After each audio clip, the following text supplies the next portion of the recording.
Hey, welcome to the Steve Davis Show. Special guest today is Richard Neely, president of AABC, and if anybody knows what that means, it's the Connie Mack World Series. And I tell you, what a great honor to have you on. Thank you. I appreciate it. Well, have you on. Thank you. I appreciate it. Well, Richard, you got to tell me the story about how this got started. I mean, it was back in 1965, and it's a great story how Connie Mack got to Farmington, New Mexico. Well, we have an AABC, American Amateur Baseball Congress. We have an annual meeting every year, and in 1964, Farmington held the Southwest Regional Tournament to qualify for the Connie Mack. Well, that tournament had more participants and more fans than the entire World Series did that was being held in Illinois. So at the next annual meeting, a group of 6 men from Farmington went to the annual meeting, and it was a bid process, and they were opening the bids, and lo and behold, it was a tie. So one of the Farmington gentlemen reached in his pocket, grabbed a dollar bill, threw it on the table, and said, "We win, we're higher," and they all walked out of the room. The rest is history. Well, what a great history, because since then, I mean, what this has done for Farmington and also the state of New Mexico is incredible. I mean, the amount of people that come and the revenue that's brought into the state of New Mexico has been a great thing for the state of New Mexico. Yeah, I mean, it really has. This year is the 60th anniversary of the tournament held in Farmington, which is really amazing. Well, this thing's a little different than most baseball tournaments. And the reason being is you have host families. Speak on that. I mean, that's what makes this whole tournament. Yeah. Oh, gosh, I don't know how long ago. I'm probably going to say 40, 45 years ago. Farmington started the host families primarily due to cost. I mean, putting 8, 12 teams in motel rooms and feeding and so forth becomes, that's a big number for a tournament that we're putting on. So we started the host family program. And since then, it's done nothing but grow. Incredible stories. There's so many. The Connie Mack World Series has produced over 370 MLB pro players that played in the Connie Mack. And it's amazing how many of those still stay in touch with their foster families. They're literally adopted for a week. They feed them, they wash their uniforms, they take them to practice, they go to the games and have their own cheering section. So these teams that come from all over the United States have their own families cheering for them. It's amazing. I mean, a quick story about the Big Papi. The Big Papi played here many, many years ago with a team out of New York. All the time he was playing, he would have his foster parents flown to New York, pick them up in a limousine, go to the game, go out and eat steaks after the game, send them back to the airport and send them home. And he did it for, 20 years. I mean, those are the kind of things that just don't happen. The MLB draft just happened. And the Facebook here in Farmington is loaded with all the kids that played here that got drafted, thanking their foster parents, as well as their own parents. I mean, you get emotional about it. It's amazing. Well, our past kind of started like 5 or 6 years ago, and I've become more of a fan of Farmington. I mean, it's something that we take a lot of pride in putting this game up. This year, you changed the format a little bit, and we were up there last week with the qualifying tournament, and what a great tournament that was. Yeah, it was a good one. We had a New Mexico qualifier. Then that team will take the host team slot. Requirements are whoever wins that tournament has to pick up Farmington players to be on their roster. So it's still got local participation, which is extremely important. And it was a great tournament. I mean, the winner of the Albuquerque Baseball Academy was fantastic. Well, I'll tell you, I had Mike Foote on last week, and he's really ecstatic about coming up and the people deal. And it was a great to see that, to have a team be represented in the Connie Mack. Yeah, absolutely. And now, we finished this weekend. We've got all 12 teams now. Um, we'll have pool play starting next Friday, or a week from Friday, excuse me. Then Sunday, we'll have the placement. They'll be seeded into the double elimination bracket. And the tournament starts bracket play next week from Sunday night. And that's where ProView is going to pick up on that Sunday is the bracket play, all the games played at Rickett Field. And then, again, this is the second year in a row that CBS, and speak on CBS on how great that's going to be. Yeah, it's great. I mean, CBS Sports is carrying our championship live. It will be aired on Saturday night. And, that's reaching out to 45 million homes in the United States. I mean, what a blessing for Farmington and the state of New Mexico. Terrific advertising. Well, we're going to have Jeff Symbiota and also, Ray Birmingham, and they did a great job last year. But something new this year is it's going to be produced by, again, which you and I are both proud of, is the in-state production by Windfire by Gary Williams. Absolutely. I mean, last year, it was a group out of California, equipment coming out of Houston, and this year, it's so far has been so great with Windfire and Gary. I mean, it's right here in New Mexico, and it's makes it where he can come up, get everything ready, go back home, and come back. You can't ask for a better situation. Well, I tell you, it's going to be much smoother from my standpoint, I think, than it was in the previous years, and I'm looking forward to it. I know that Gary's already been up there one or two times. Jason from my office has been there, and no matter what we do, we're still going to have some issues. But right now, we're way further ahead than we've been in the past. Absolutely, and I mean, in Ricketts Park, I mean, the renovations we've done throughout the years, which 95% of all those renovations have been taken care of by the Connie Mack World Series Committee. They built that stadium.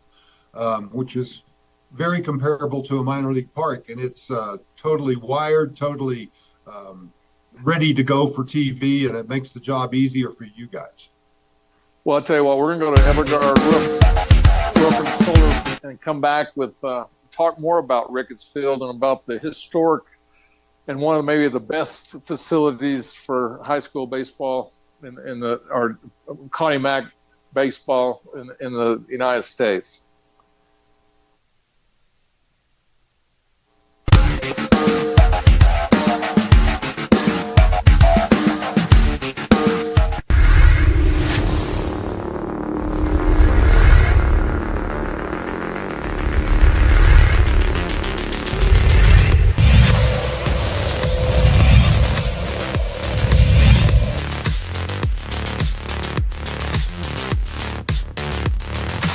Watches it in the dirt. Now we got to play at second. We're going to go for the pickle to try, and now's the play at home. They got him. No! Safe! What a run there by Caden Nairhood. He was cheating his way up until he thought he had the right spot.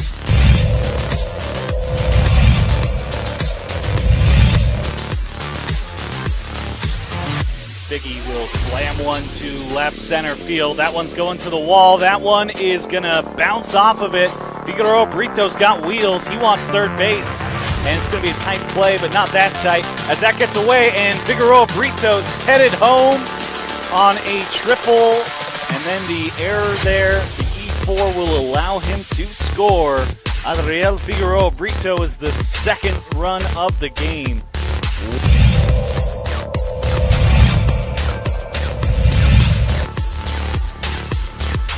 Out of Mansfield Timberview in Arlington, Texas. Tracks it to Figueroa Brito. They've got the tag down, so they get the lead runner. Mason Courtney's caught up in the jam. It's a 1-5. First out of the inning.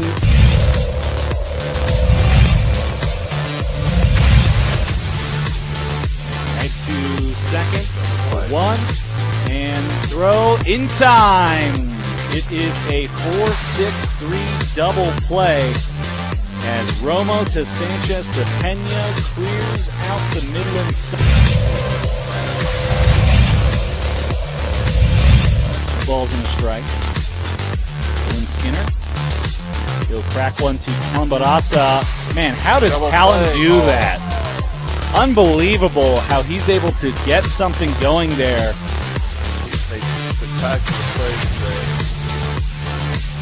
Man, off of the foot too, unbalanced, just rangy.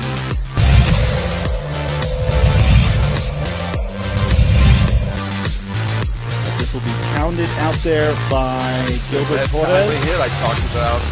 Rounding to home. The He tag got is him. there. He's got him. Oh, Way what a play. out.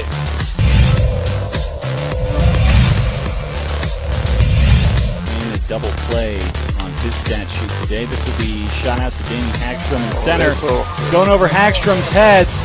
It's going to the wall, and going to third base is Garrett Fuentes. As it's a 2 RBI triple for Garrett Fuentes. He puts it over.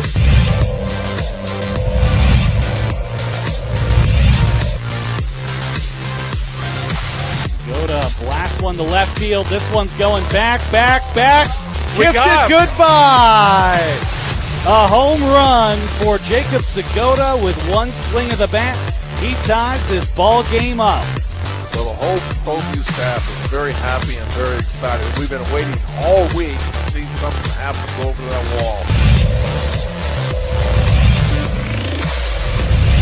wall. Walk-off single. Ochoa sizes him up, and Figueroa Brito, just like you called, Steve. He's headed over to third. A little aggressive. Oh, my goodness. He missed him.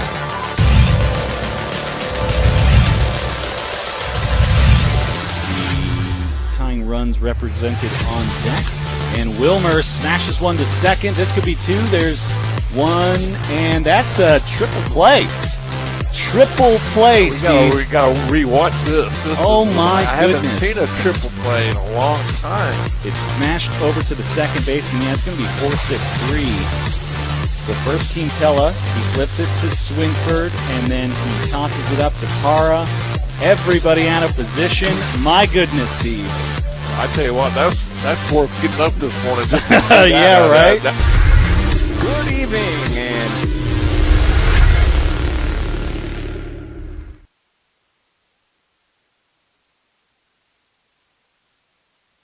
good evening, and welcome to Ricketts Park here in Farmington, New Mexico. It is the Connie Mack World Series.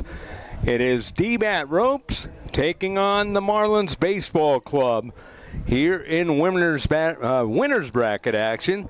I'm Scott Coletti, glad to have you along. Dylan Brummel, our director. Aaron Rivera, our replay, and all that other good stuff down in the truck as we get ready for what should be an interesting matchup against a couple of evenly matched teams. And we look forward to bringing it to you here on ProView Networks and ProView Comcast 26. So yesterday, Marlins Baseball, they beat BOA 19-8 to get here. 2-1 in pool play, so they are 3-1 overall. And D-Bat, the Ropes, they are 4-0 overall, 1-0 in bracket play, beating Performance Baseball 4-2 yesterday in action. And there's the lineup for the Marlins baseball team. Reagan Williams, the shortstop, leading off. Landon Barnes, DH, batting second. Roman Stevens, center fielder, third. It is Dylan Duran, cleanup, first base. Jalen Walker, right field, bats fifth. Chance Kirtley in left field, batting sixth. Jack Dement, second baseman, seventh. Alex Cooley, third baseman, eighth. And Luke Logman, he is the catcher, and he is batting ninth. The defense for D-Bat, as they are the home team, Garner Rodriguez over first, Jake Felsman at second, Joshua Vyers at short, and Xander Thacker is over at third. Brady Morgeson in left, Brock Burkett in center, Talon Pate is in right. You got me? Thumbs up. Oliver Minyard is behind home plate. And D-Bat will have the pitcher here in this game. He is number 21 as you look at the Marlins baseball dugout. Finley Hambrick is the pitcher for D-Bat. Finley Hambrick, right-handed arm. And we'll see how he goes tonight. Then you look at him out of Weatherford commit, 5'10", 170.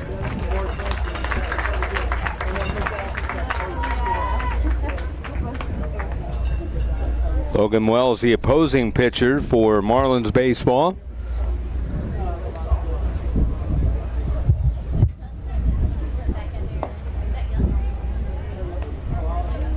Kind of an interesting dynamic here. Both teams wearing similar colors. I haven't seen that here before.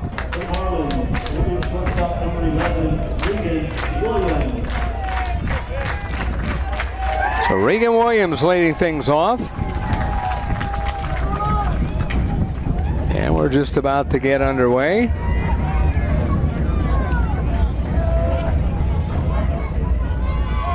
Hambrick to Regan Williams. And the first pitch, a big swing and a miss. We are underway at 5:16. Williams, big right-hander.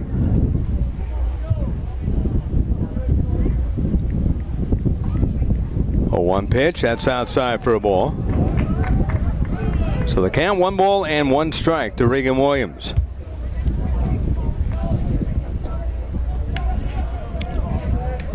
Number 11 on his blue uniform. That's a swing and a miss. 1 ball, 2 strikes. Williams going to Cisco College out of Royce City High School. 2-time Defensive Player of the Year in his district in high school. The pitch on the way, and that's down low. One of the quiet leaders on the team for Landry Mayo, Ryan Benesio, the D-Bat manager.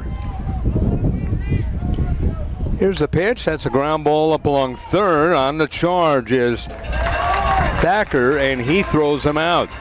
Nice play. 1 away.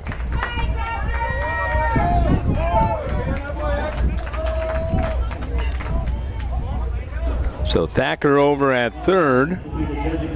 Good lunge there on the charge. Landon Barnes now the batter.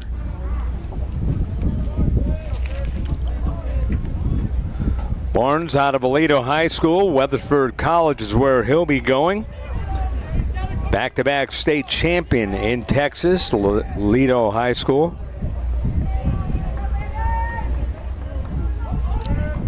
One of the offensive leaders for Landry Mayo. The pitch on the way, that's a ball.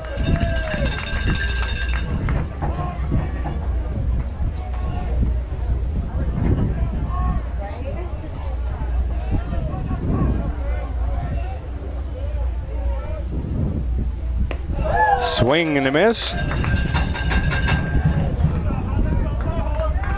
So the count, 1 ball, 2 strikes, 1 out. Just the start of things here in game number 3 of the day for us. Game number 2 in the winner's bracket. Next pitch, ground ball towards the middle. That's going to scoot through for a base hit. Just got it through. And Roman Stevens now will be the batter, the center fielder. Stevens out of Flower Mound High School, going to Tyler Junior College.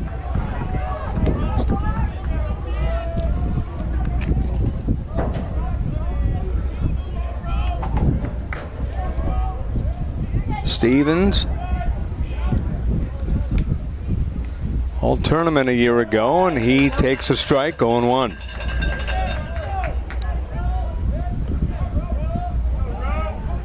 Played with the Dallas Patriots under Landry Mayo a year ago. They were here in the Connie Mack World Series. The 0-1 pitch, and that's fouled to the left of us out of play. No balls and 2 strikes.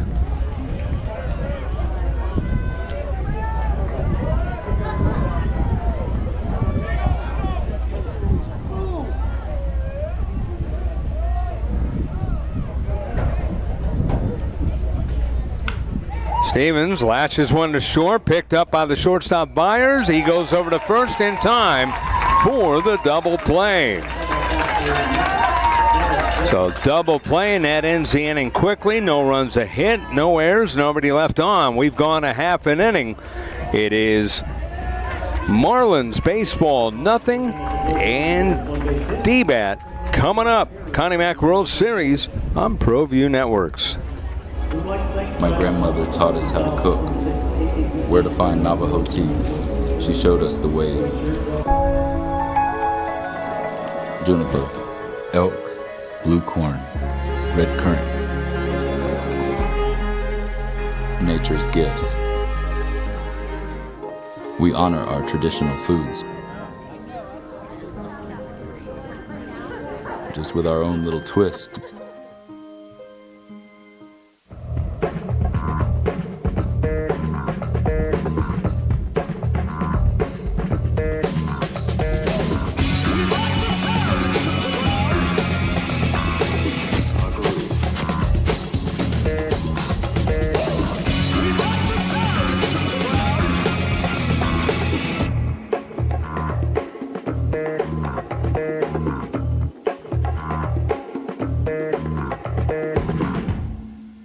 A lot has changed on Route 66 in the last 100 years, but it so remains the same.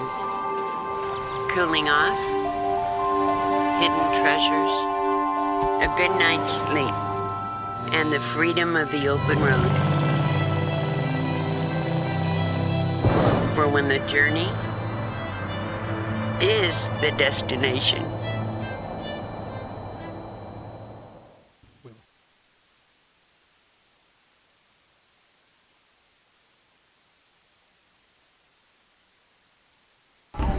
There's a look at the D-Bat Ropes lineup. Brady Morgeson, the left fielder. Joshua Byers is the shortstop. Talon Pate, right field. Jordan Andrus, he is the DH. Andrews. Garner Rodriguez, first base. Oliver Minyard, the catcher. Brock Burkett in the 7th spot, center fielder. Jake Felsman is in the 8th spot.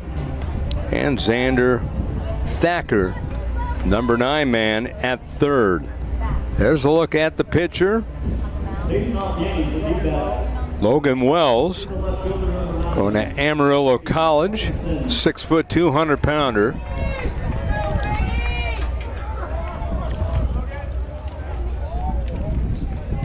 Logan Wells will deliver his first pitch, and it's a swing and a miss, 86.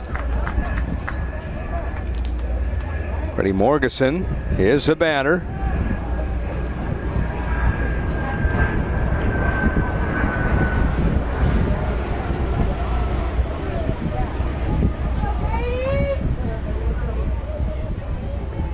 Morgeson batting .250 overall in 4 games, counting pool play, and that's a fly ball to shallow center field. Coming on is Roman Stevens and makes the catch. Looked like he encountered the sun just a little bit, but knew where the ball was and put it away for out number 1. That'll bring up Joshua Byers, who leads the team. .273 average. No home runs, an RBI, 5 runs scored, so he gets aboard. He's walked once, 2 doubles.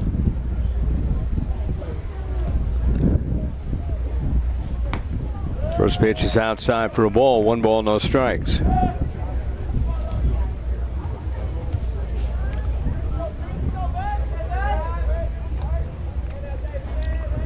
Outfield straight away, the infield the same, and that's a strike. Dylan Duran at first, Alex Cooley at second, Reagan Williams at short, Jack DeMent over at third, Chance Curley in left, Roman Stevens in center as that's a ball in the left field. That's a base hit for Byers. So Byers gets a base hit. Jalen Walker is in right field. Luke Lagerman behind home plate, and Logan Wells on the hill. Byers aboard. He'll be held down by Dylan Duran. Talon Payne now the batter.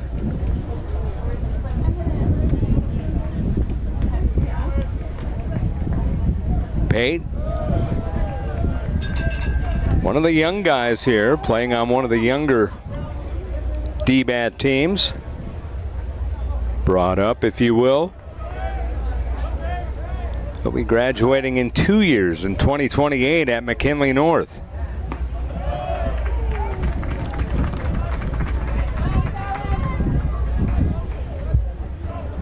Ryan Benesio said he's one of the guys who just tore it up last year when he was here. Got his opportunities, made the best of them. Currently batting .727. Ground ball, base hit, right field. So Talon Payne is now 9 for 12 here in the Connie Mack World Series.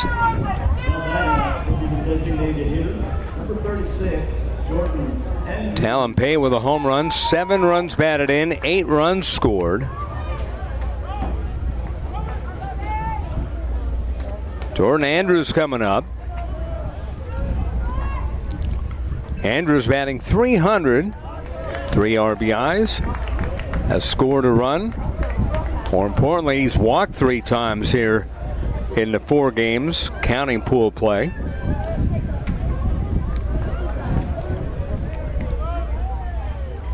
First and second, the runners. 1 ball, no strikes.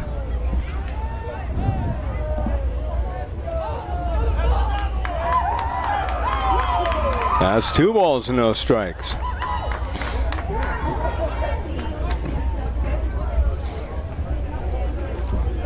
Now they changed it to 3 balls and no strikes.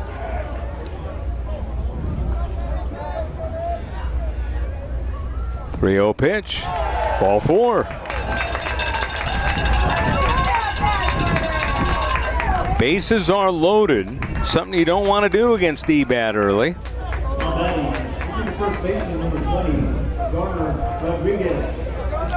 Garner Rodriguez the batter.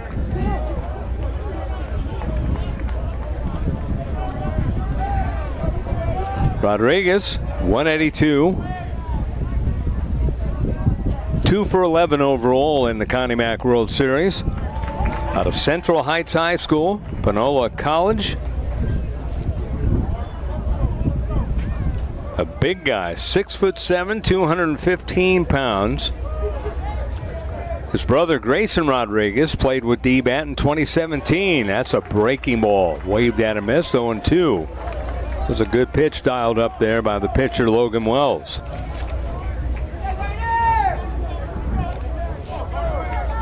Last year, Rodriguez actually started a bracket game for D-bat.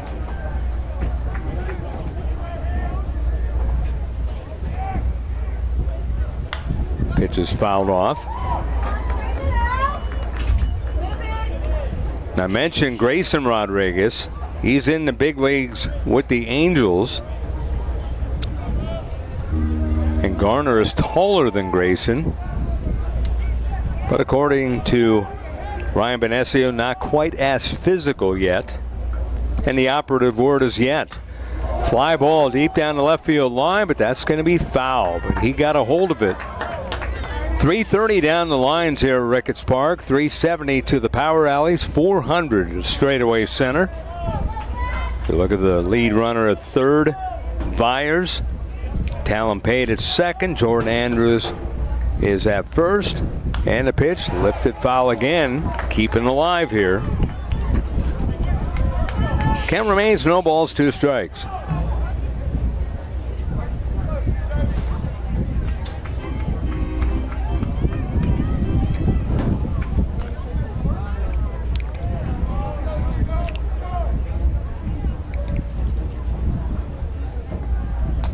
Oh-2 pitch, lifted foul.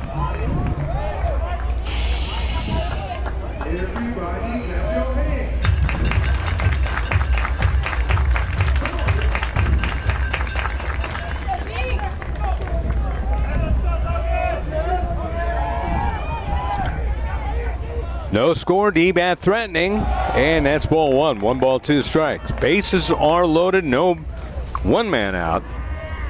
Morganson did fly to center, then a single by Byers, a single by Tate, and a walk to Andrews.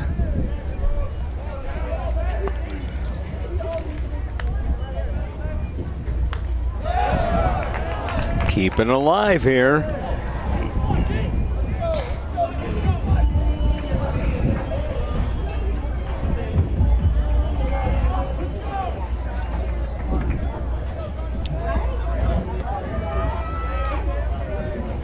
A ball and 2 strikes.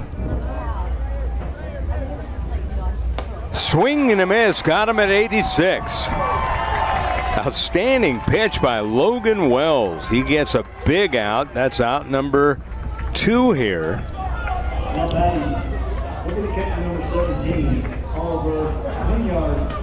Oliver Minyard, the batter, in 4 games. Minyard, 375. No home runs and an RBI.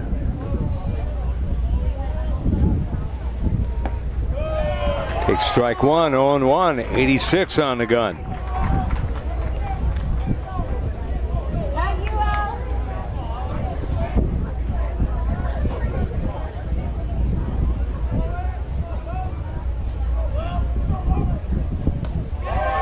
Next one misses.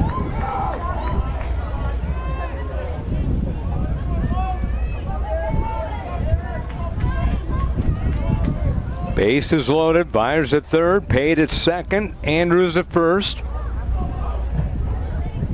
The pitch on the way. Breaking ball in there, a strike. That was 75 and a beauty, just curling in. Ball and 2 strikes.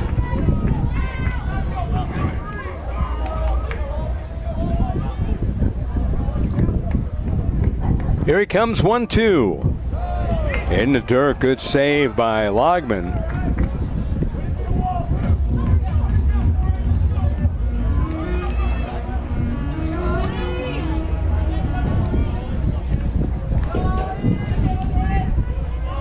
Gonna come back with a 2-2 pitch here.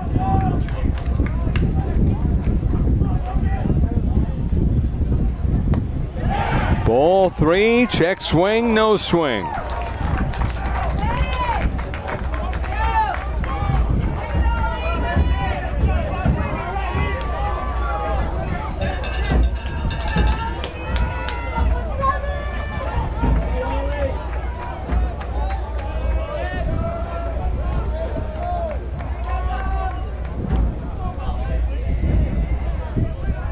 Full count pitch, base is loaded, the runners go, swing and a miss. 77-mile change. Logan Wells gets out of the inning in a big, big way.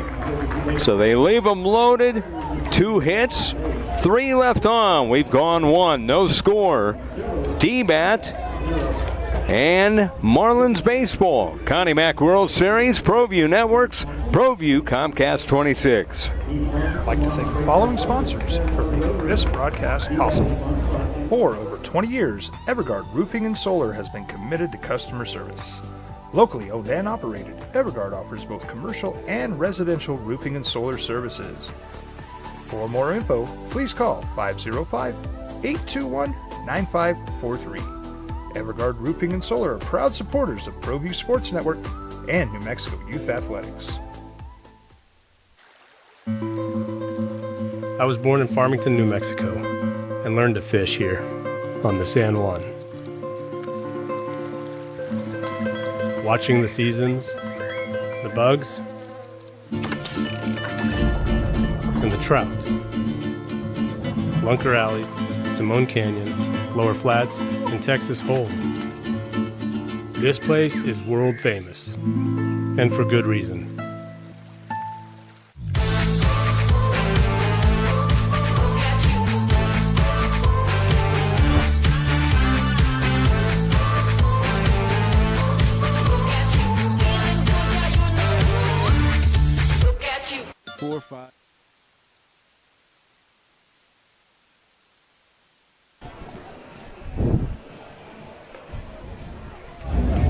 Look at the Connie Mack flag out in center field. Get a good close-up look at it. Beautiful evening so far here. There's always clouds in the background, but these are probably the lightest that we've seen in the last 3 days at night in terms of in the distance. Last night was nice as well, but a beautiful evening. Ground ball sharply gloved by Thacker. He throws, and it's dug out by Rodriguez. One pitch, one away. Dylan Duran is the first out in the inning. Thacker, second nice play he's had. And that'll bring up Jalen Walker.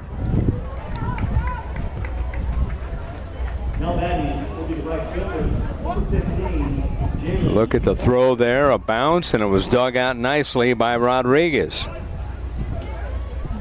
Duran, by the way, was batting .538 in 4 games, counting pool play the 3 games.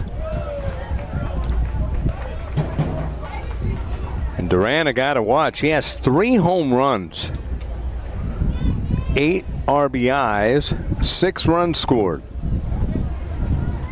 2 doubles as well, but he was retired. Walker's at the plate, 1-0 the count to him. Walker in 4 games, batting .300, 1 RBI, 1 run scored. 3 balls and no strikes.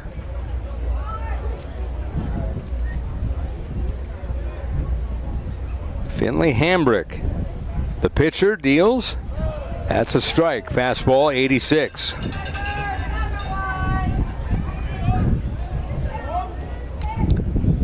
It's been extremely hot today.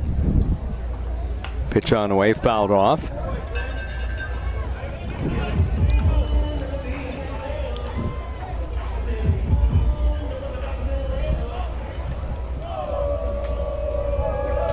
No score, top of the second inning.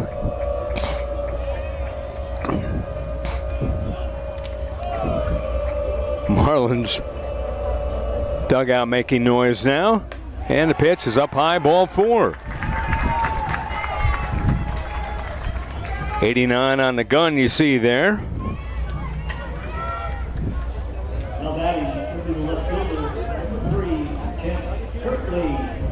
So Hambrick with the first walk. Chance Kirtley now the batter.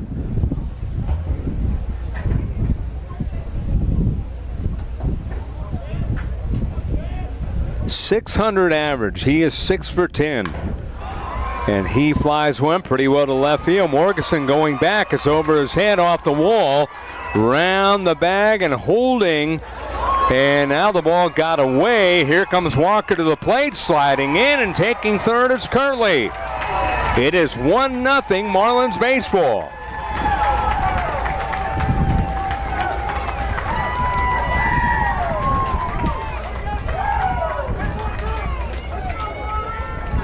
Take another look at it here on the ConocoPhillips replay, as that was just over the head of Morgeson. Originally, Walker was holding at third, and then the throw got away, so Walker was able to score, and Kirtley able to go to third on the air.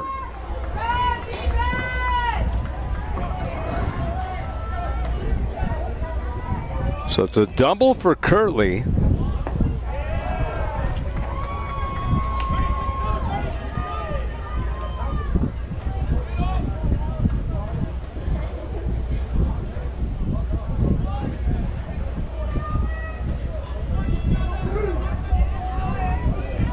Ball and no strikes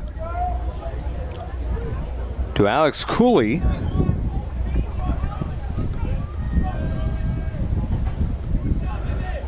Cooley bounds it foul.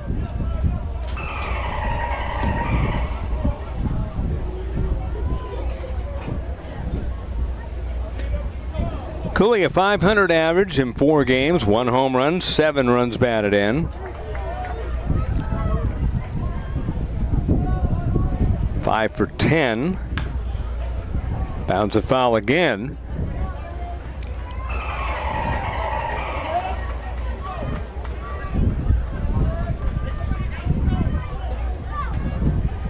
Back to Kirtley.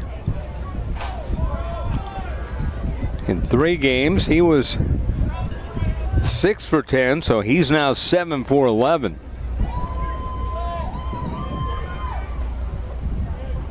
And he's got 2 doubles now. That's a ground ball up along second, scooped up by Felsman. And on the play, scoring is Kirtley.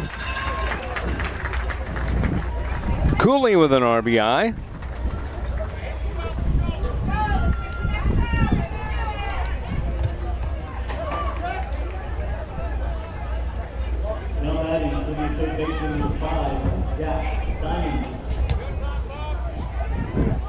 Jack Diamond now coming up.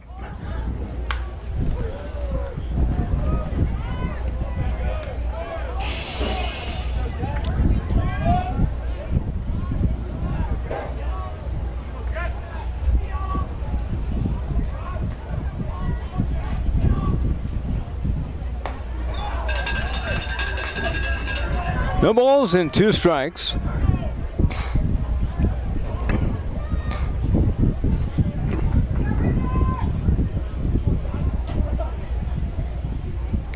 Swing and a miss. 89 on the gun, got him swinging. And that ends the inning.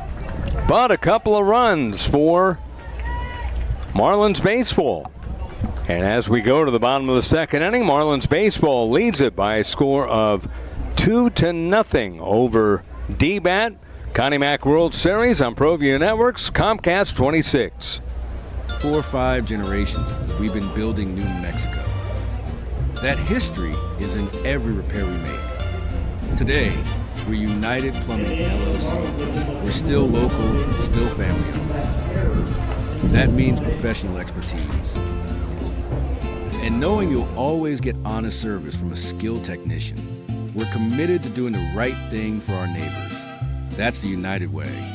Call United Plumbing today for your free quote. We've been trained, conditioned, and rewarded for doing more. But people weren't designed for all that doing. Our bodies need to settle into nothing from time to time. Into nothing at all. In a world obsessed with doing more, we invite you to undo.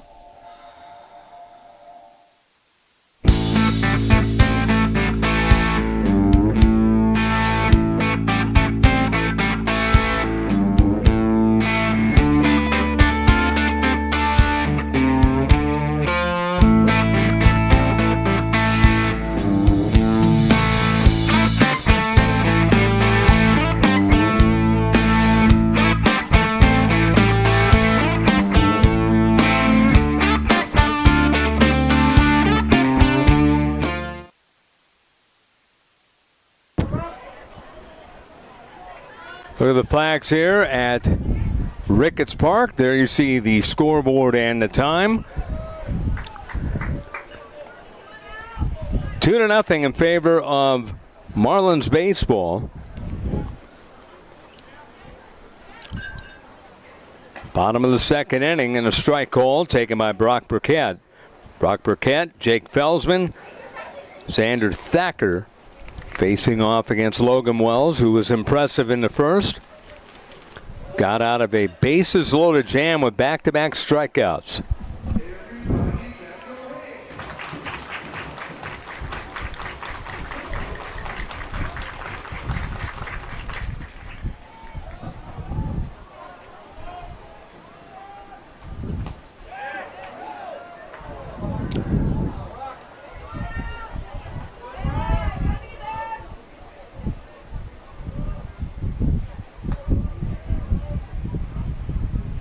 Three-one pitch. It's ball 4, so a leadoff walk right away.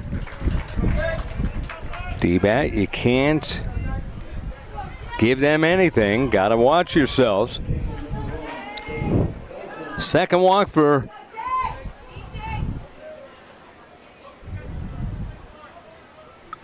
Logan Wells.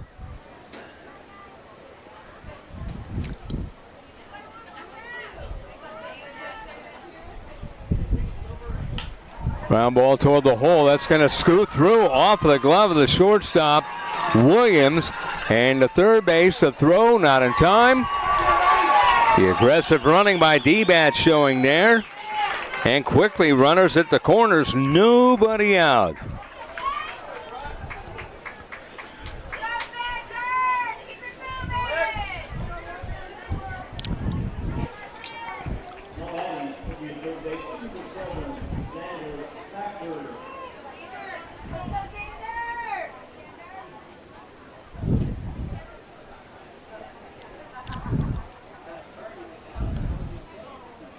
Xander Thacker now coming up.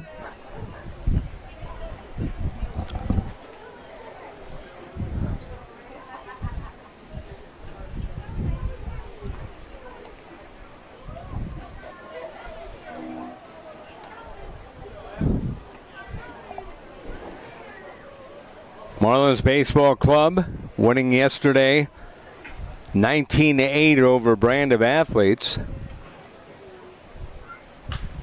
There's a looper in the left field, dropping for a base hit, easily scoring Burkett. And the second base is Felsman. 2-1 now the score.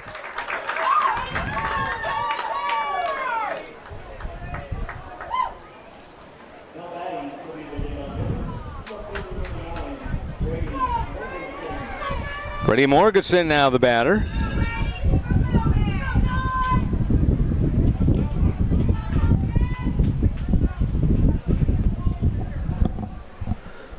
Looping base hit in the left field by Xander Thacker. And Morganson the batter. He takes ball one outside. 1 ball, no strikes.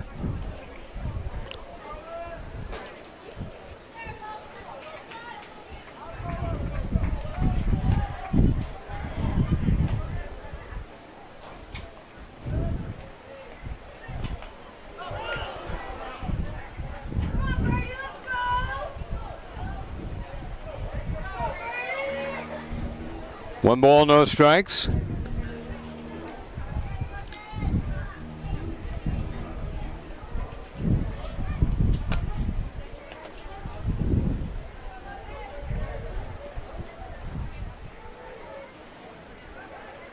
Throw to second on time.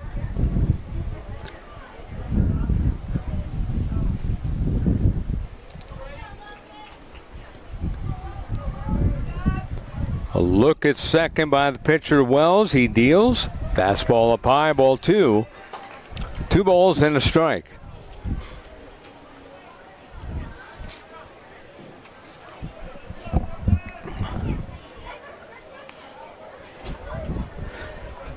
D-Bat defeated Performance Baseball 4-2 last night.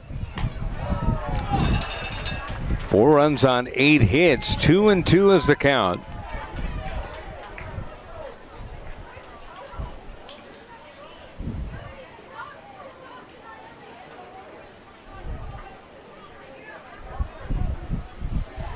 Next one, a fastball outside, 3-2.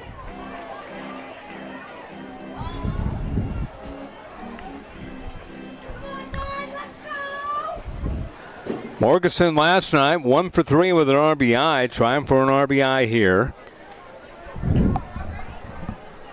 Full count pitch. Lifted in the air, shallow left field. Shortstop Williams coming over. He gives way to the left fielder Kirtley, who makes the catch and the runners hold. That is out number 1 here in the inning.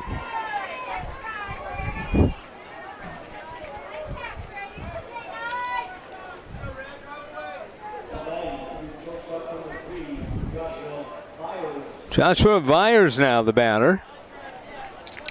Yesterday he was 1 for 4 with a run. He's already got a single here today.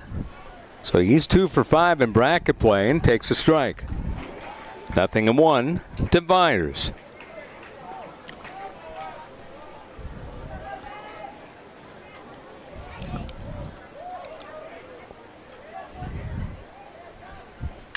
Byers grounds one to third. They're going to go to second, one back to first, and that throw is away. And now here comes the runner to the plate, and we've got a tie ball game. And now we got a run down over first, and the tag is going to be made. So Byers is out, but he did his job and got the game tied.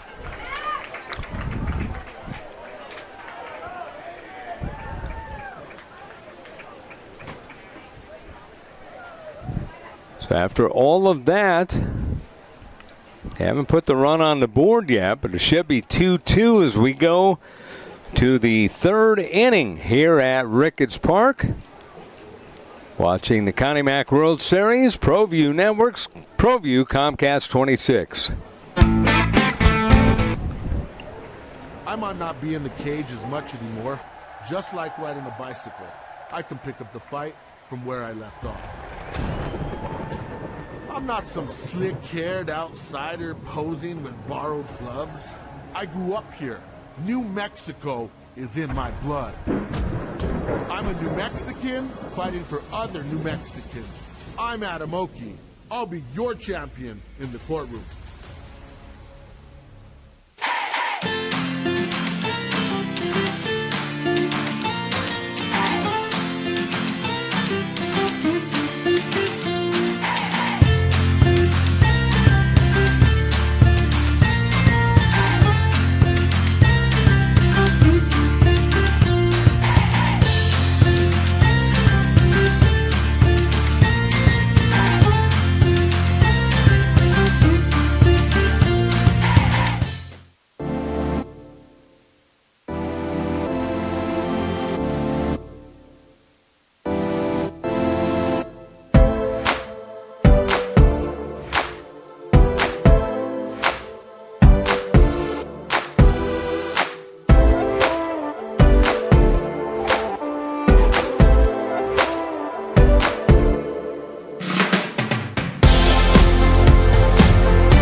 Saw the flag as we enter the top of the third, and an opposite single to left field, opposite field single.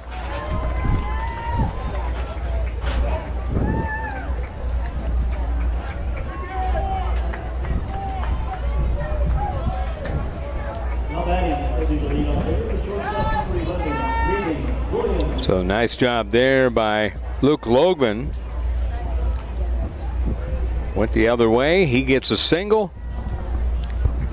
2-2 is the score, and a bunt by Reagan Williams. Here's the throw over to first, and look at Williams going up the line.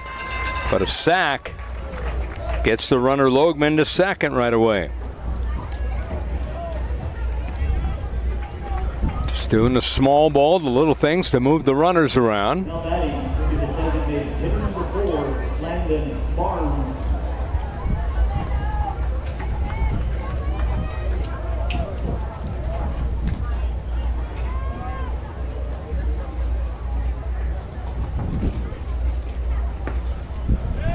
Pitch to Barnes is outside. 1 ball, no strikes.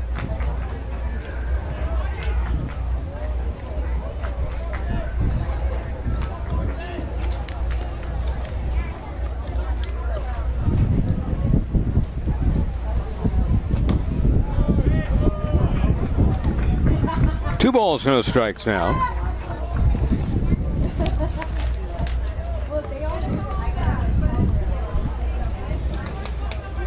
2-2 tie.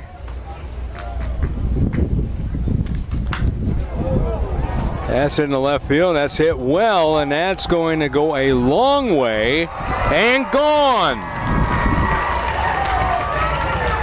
Had to wait and see if it went out. It indeed did. And it's a 2-run homer for Landon Barnes.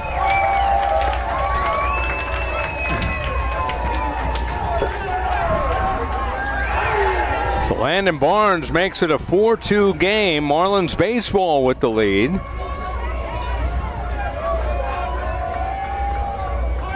Now batting, center fielder number 44, Roman Stevens.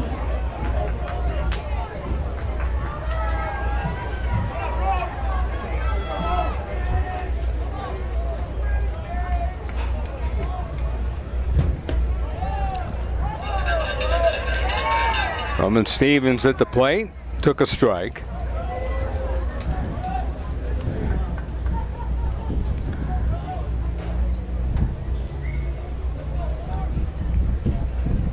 Second hit of the game for Barnes, by the way.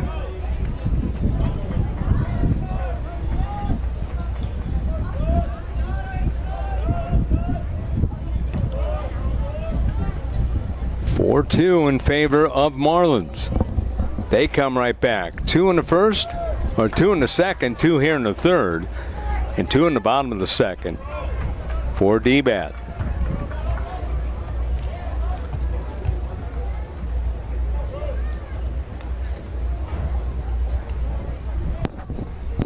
The 1-2.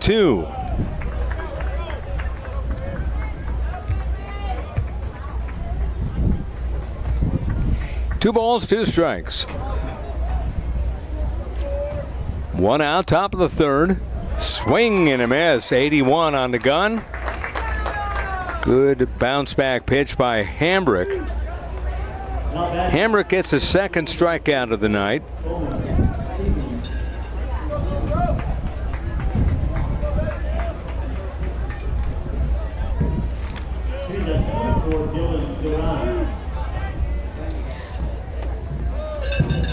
Dylan Duran, the batter.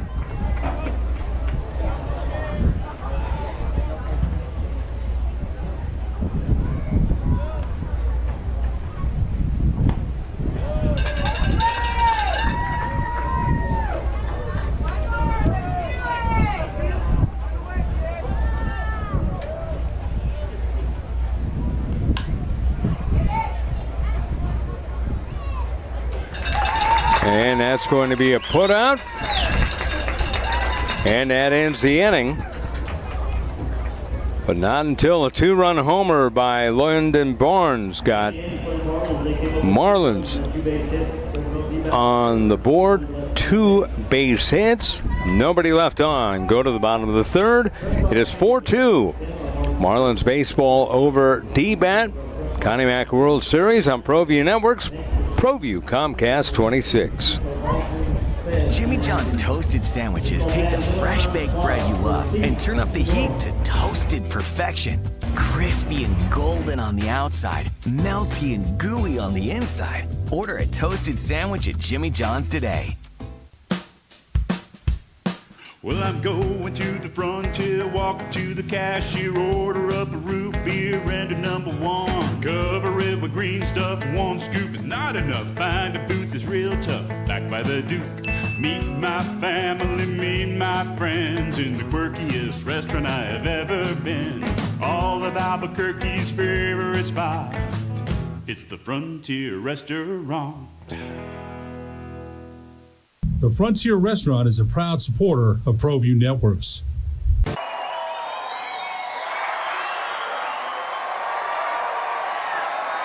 This Connie Mack World Series broadcast is brought to you by D-Bat Baseball and Softball Academies.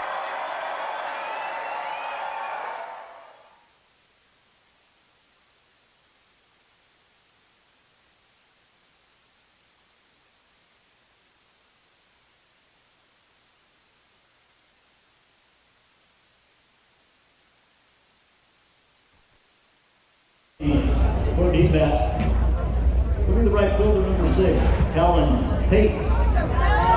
And we are here at Ricketts Park.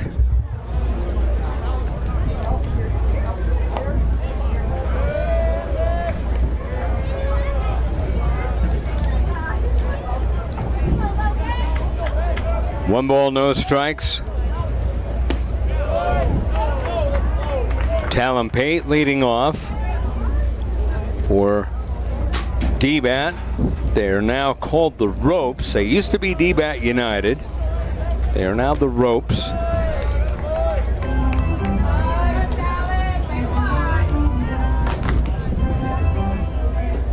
Pate singled.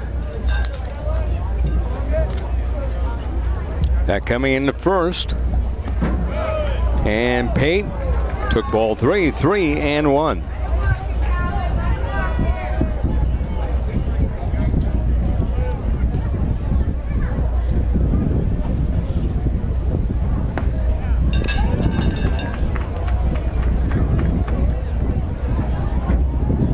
Three balls and one strike.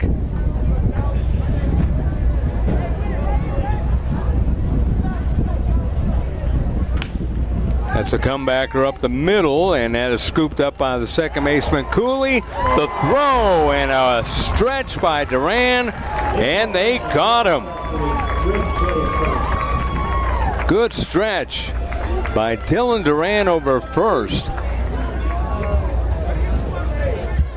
Just got him over first. Designated hit number 36, Jordan Andrews. I made reservations for us Saturday night. Pitch is a fly ball, hit well to right field, but it's playable. It's to his right, making the catch is Jalen Walker. That's 2 gone. That'll bring up Garner Rodriguez, who struck out his first time up.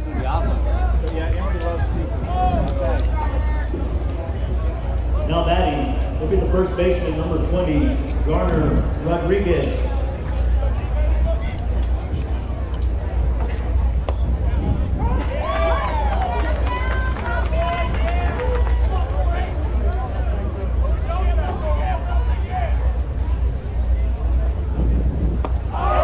One pitch, waved at a miss, 79 on the change. 0-2, and now with a lead, Logan Wells pitching with confidence. That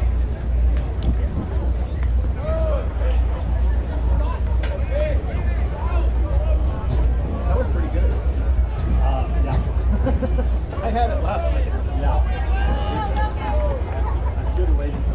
1-2, bounces in, ball 2, 2-2. Everybody clap your hands.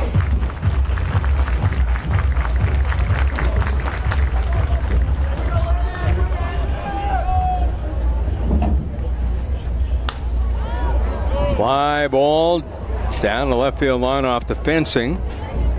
2 balls, 2 strikes.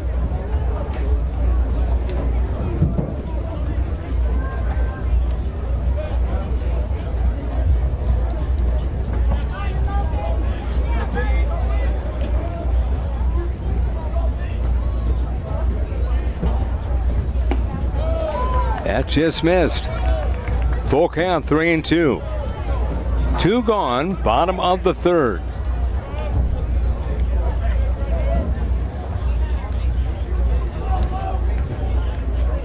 Swing and a miss. 77 on the change. Dipping change. He knew it.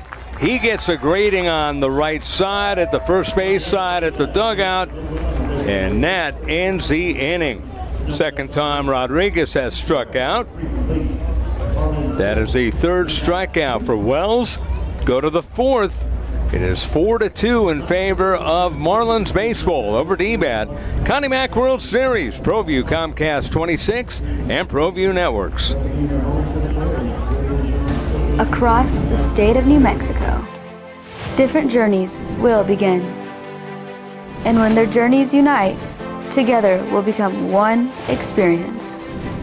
Our campuses across New Mexico in Portales, Boswell, and Ruidoso come together to provide you the support as one family. We are one family that share one goal, one opportunity at a time. We are one Eastern.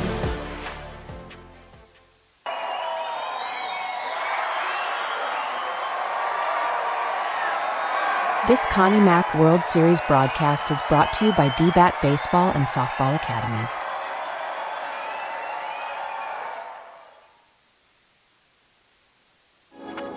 My grandmother taught us how to cook, where to find Navajo tea. She showed us the ways. Juniper, elk, blue corn, red currant. Nature's gifts. We honor our traditional foods. just with our own little twist.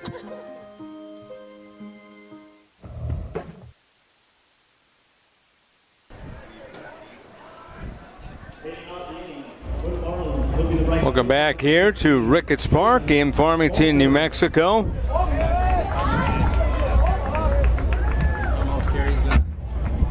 Make it or not. That's too high. Well, that's why Jimmy didn't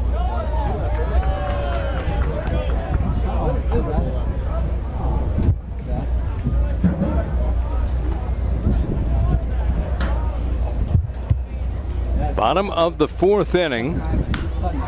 There's a fly ball down the right field line, and that's a base hit going all the way to the wall. Oliver Minyard on his way to second with a stand-up double.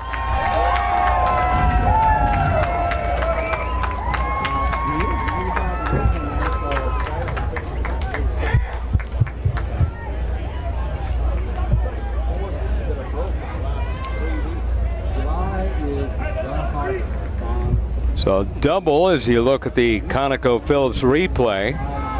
Just hit it down the right field line.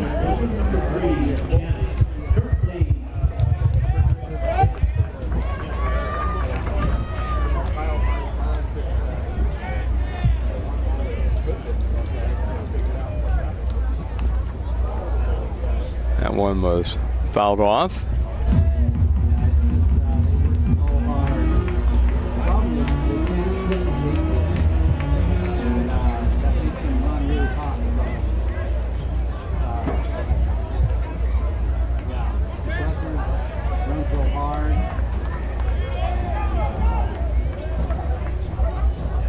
The ball's one strike.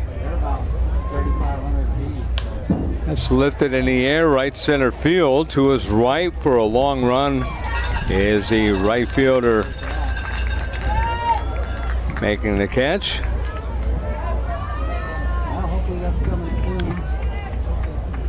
Talon Pate going over to make the catch.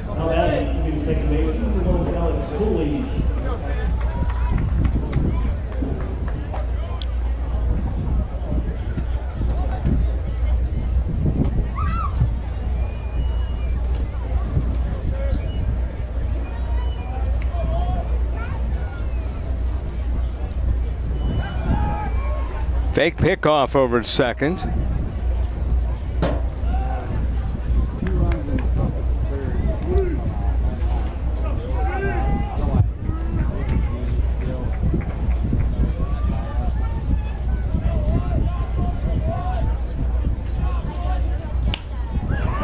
In the left field, that is a base hit. On his way to the plate is Walker. He will score. On his way to second on the throw.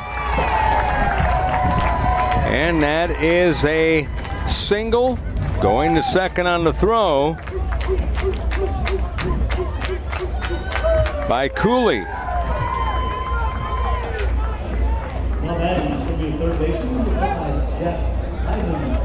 Jack Diamond, the batter.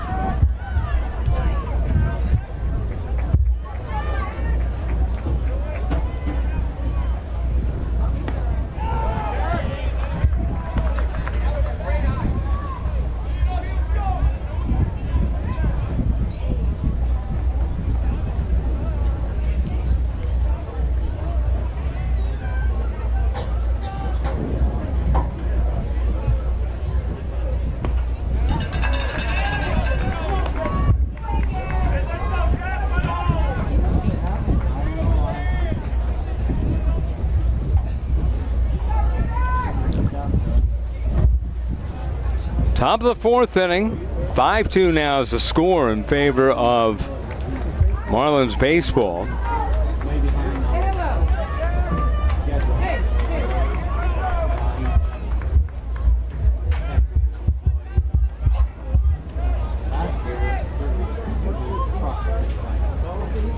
The pitch on the way, waved at and missed. And down goes Diamond. Second time he struck out today. 2 gone. And that will bring up Now batting, captain number 21, Luke Logman coming up. He singled and scored.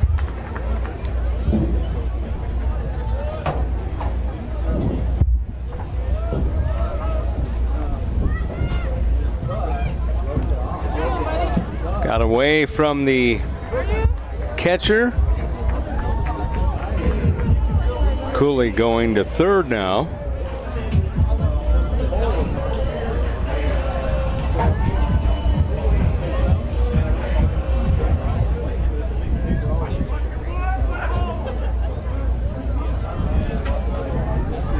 Five to 2. Hambrick trying to get out of the inning. And the pitch on the way. That's a ball.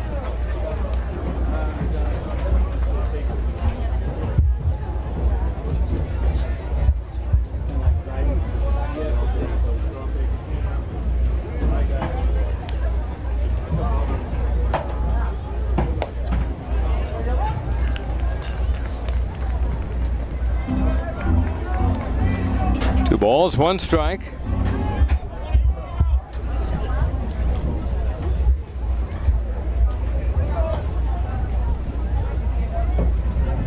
Hambrick deals.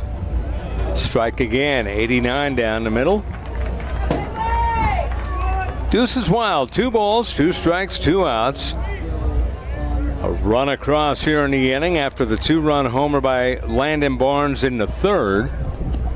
Breaking a 2-2 tie, 3 straight runs, 5-2 Marlins lead.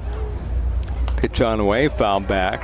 The Marlins, by the way, 2-1 in pool play, 1-0 in bracket play, so 3-1 overall. D-Bat a perfect 4-0. They were 3-0 in pool play. 1-0 in bracket play, obviously. 2 balls, 2 strikes, 2 outs, bases.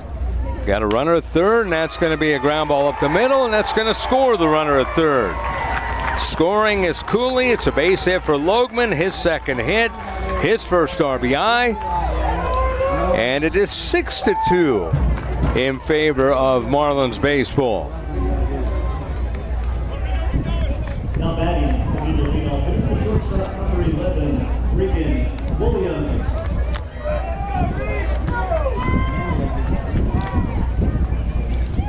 Regan Williams, the batter. Williams takes a strike, 0-1, 88 on the gun.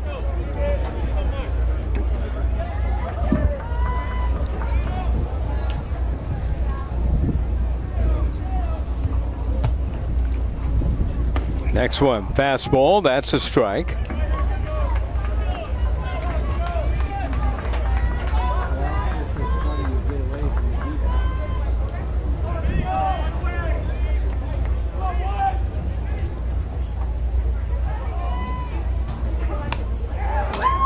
Swing and a miss, and down he goes, but not until another run scores for Marlins baseball. And we go to the bottom of the 4th inning. Marlins baseball leads it by a score of 5-2 over D-Bat. Connie Mack World Series on ProView Networks and ProView Comcast 26.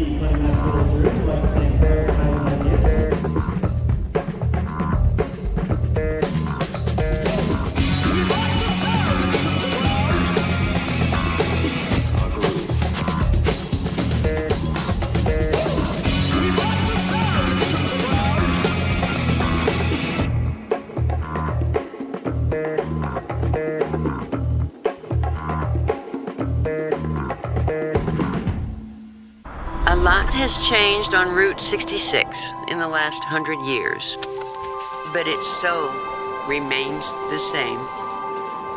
Cooling off, hidden treasures, a good night's sleep, and the freedom of the open road. For when the journey is the destination. We would like to thank the following sponsors for making this broadcast possible. For over 20 years, Evergard Roofing and Solar has been committed to customer service. Locally owned and operated, Evergard offers both commercial and residential roofing and solar services. For more info, please call 505-821-9543. Everguard Roofing and Solar are proud supporters of ProView Sports Network and New Mexico Youth Athletics.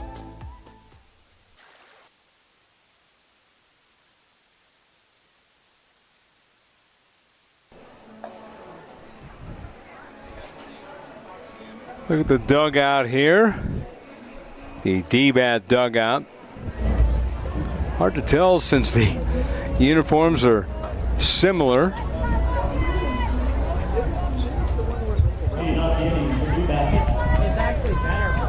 The Marlins may be a little more teal, but both are wearing blue. For D-bat, top of the order, check that. For D-bat, the numbers 6, 7, 8 hitters, Oliver Minyard, Brock Burkett, and Jake Felsman. 0-1 to count. Logan Wells, after getting the lead, settling down. Pitches a ball. That's not ideal. Too much storm going on.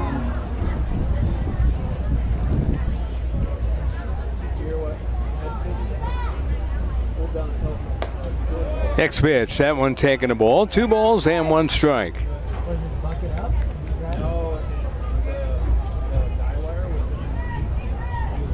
2-1. Good pitch, strike call, 76 on the gun.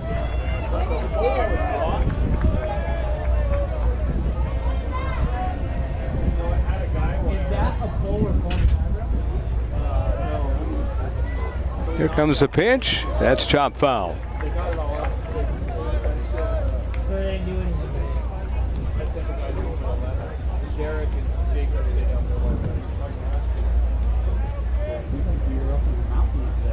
So, how is it?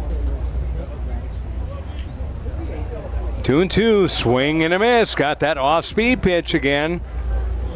Or no, he didn't get the strikeout actually. He's unable to hold on to it.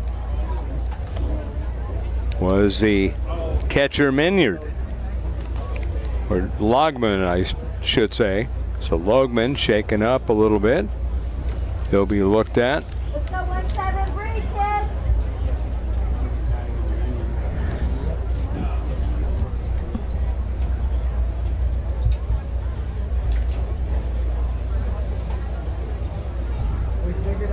Logman's going to have a drink of water here. Now he's going to put the mask on and be ready for play. And now we're going to have a meeting on the hill. You gotta let her on.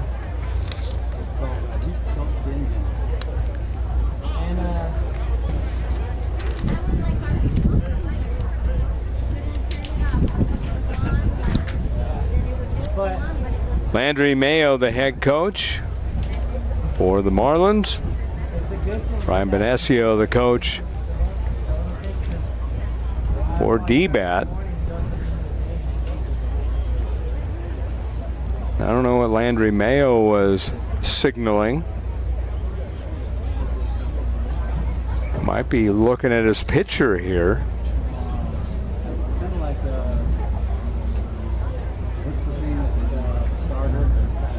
So the pitcher Wells being looked at now.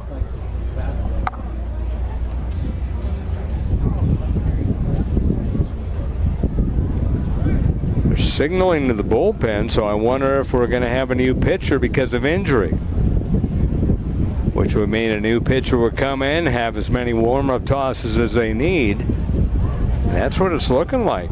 Maybe blister or something. We're going to have a new pitcher coming in, and Logan Wells looks disappointed as he's been rolling, but he's going to have to come out of the game. His team is leading 6-2. Logan Wells gives the ball to the new pitcher, and we will take a break here and talk about the new pitcher in just a moment as Logan Wells' night is done due to injury apparently. Perhaps a blister on the hand or something. But we will come back in a moment It is 6-2 Marlins baseball over DBAT. Bottom of the fourth inning with nobody out. On ProView Networks, ProView Comcast 26. I was born in Farmington, New Mexico, and learned to fish here on the San Juan. Watching the seasons, the bugs, and the trout. Lunker Alley, Simone Canyon, Lower Flats, and Texas Hold'em. This place is world famous, and for good reason.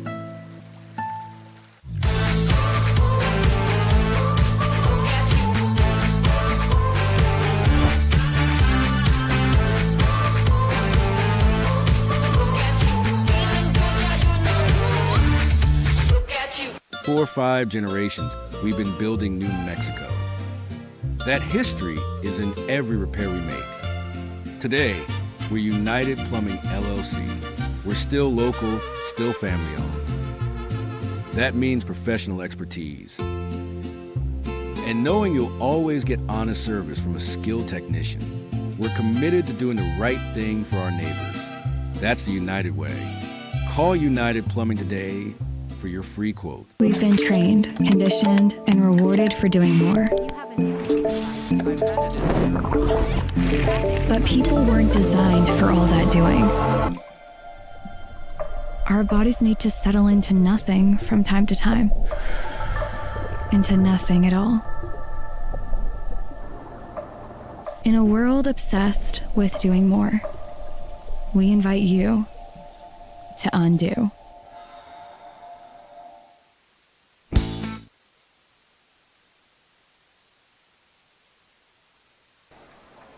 New pitcher is Gus Wilfong, Submariner, upper 80s, going to the University of Houston.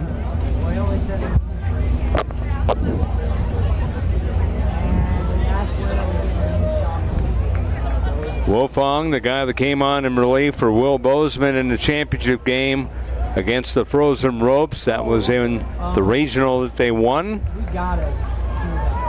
Gave up 4 hits, no runs, 11 strikeouts. So he's a guy who can work on short rest.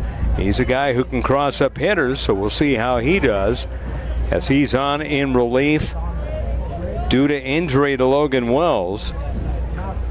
Pitch on the way, looper into center field, and that's going to drop in front of center fielder Roman Stevens. A leadoff single for Oliver Maynard.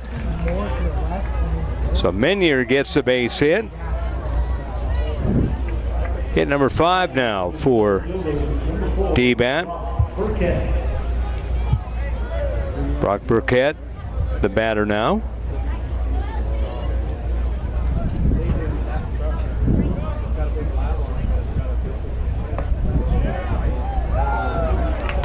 One ball, no strikes.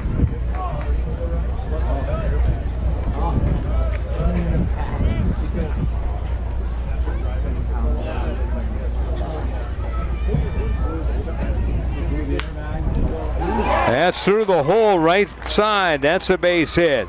Minyard will stop at second. Burkett walked, and now he's on a single. Hit number 6 for D-Bat. Just like that against a new pitcher, they're keying up. Jake Felsman coming up. He singled his first time up. Bottom of the order now, 6 through 9 with 4 hits here tonight. Bunt showed, and he bunts it off his leg foul.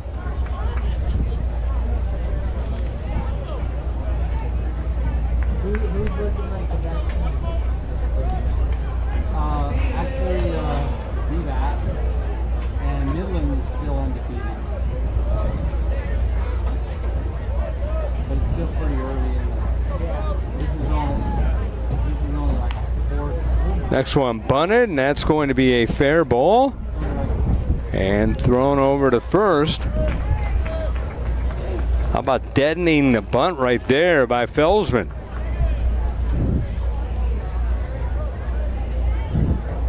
And And apparently it wasn't fair ball, so Felsman back up there with an 0-2 count.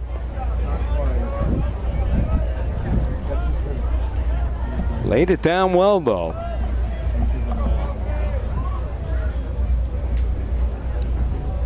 The 0-2. Fouled straight back.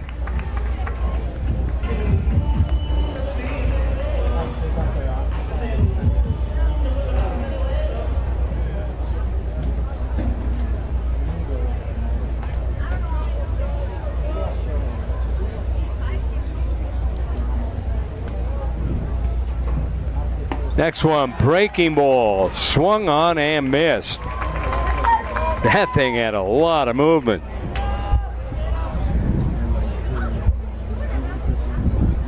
Now batting will be the third baseman, number 7, Xander Thacker. Xander Thacker now coming up.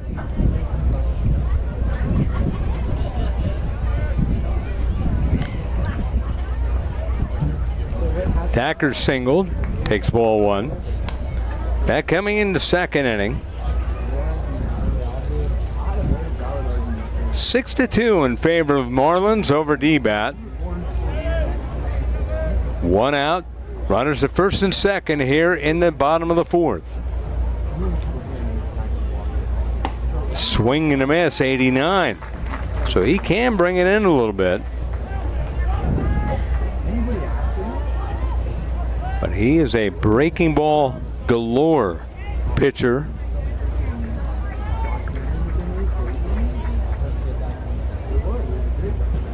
The 1-1. Fastball up and in. 88. 2-1 the count.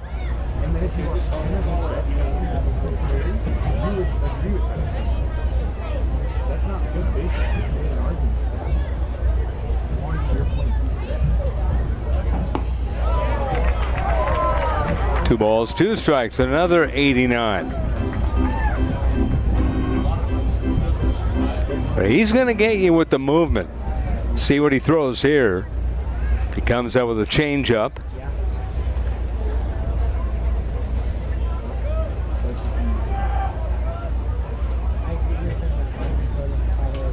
Swing and a miss. 79. Got him with the off speed again. That's strikeout number 2.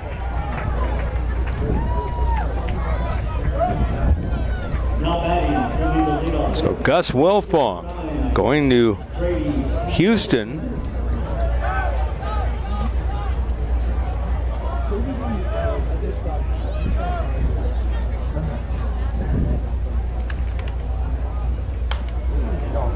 Landry Mayo said he was impressive to watch, and so far so good on that.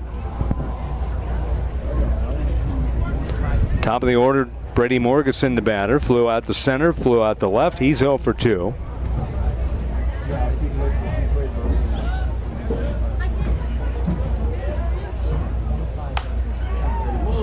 That's fouled off.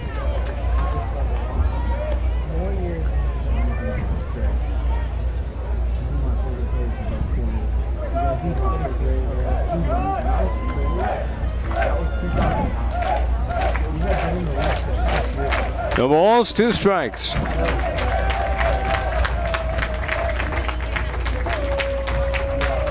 Wilfong deals, just missed outside. The catcher, Minyard, looked to say, hey, wasn't that a strike? Rob McKinley behind home plate. Brad Hungerford over first. Mark Lewis at second. Dominic Toledo is at third. Marty Rover is the replay official. Here's the 1-2 pitch. That's outside.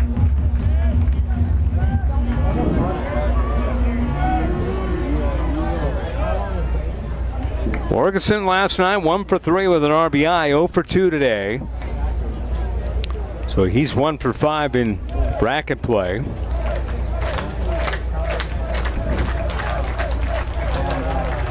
Two balls, 2 strikes. Ground ball past the mound. Waiting on it, the shortstop Williams, and he throws over to first in time. So after an injury to the pitcher, to Logan Wells, Gus Wilfong comes out and retires the side, and we go to the 5th. It is Marlins baseball 6, D-Bat 2. Connie Mack World Series on ProView Networks, Comcast 26.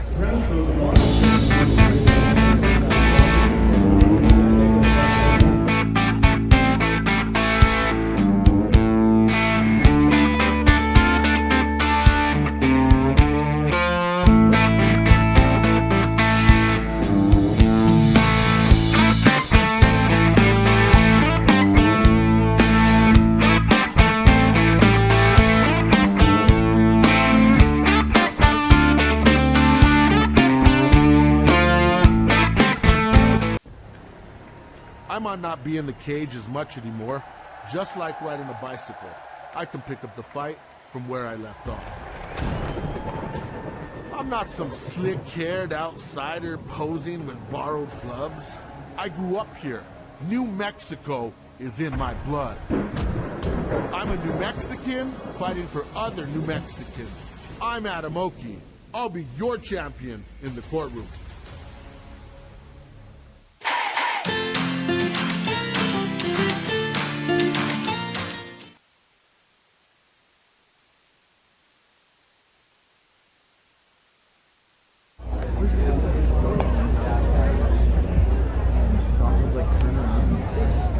You look at ABA, the team that's going to be playing in the next game. ABA against Northwest 509 out of Washington. That should be a good one, a winner's bracket game. Both teams trying to go to 2-0. Teams trying to go 2-0 here. Marlins baseball and D-Bat. Marlins baseball leading 6-2, and a new pitcher for D-Bat. It is Cade Morgan, number 14. So Morgan coming in.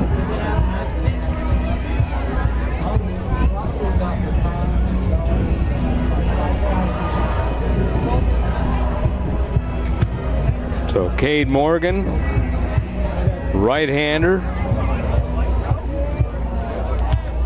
6'1", 165, out of V.R. Eaton High School, going to Cisco College.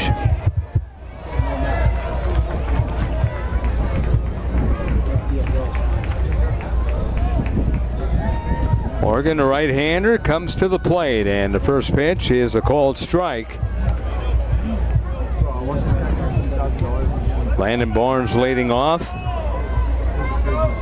followed by Roman Stevens and Dylan Duran.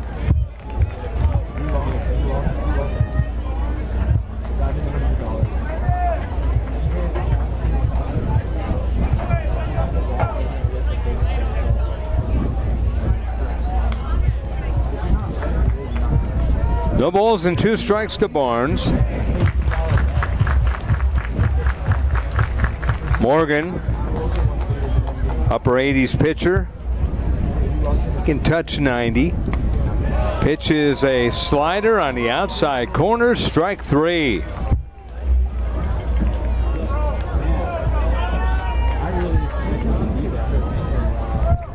Good pitch there by Cade Morgan, getting his first strikeout. Roman Stevens now the batter.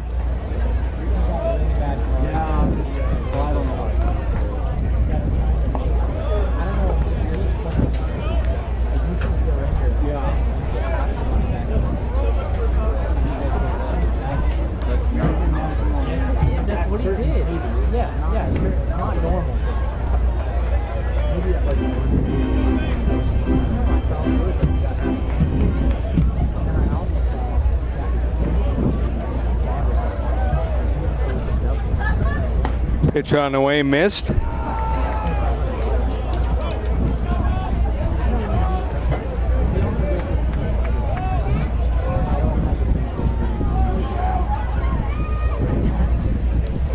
Rio pitch, strike call, 3-1.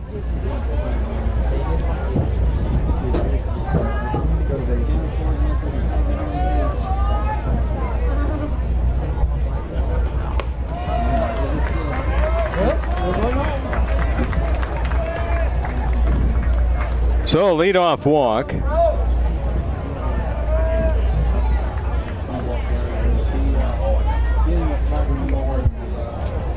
batting on the first baseman, 24, Dylan Brown.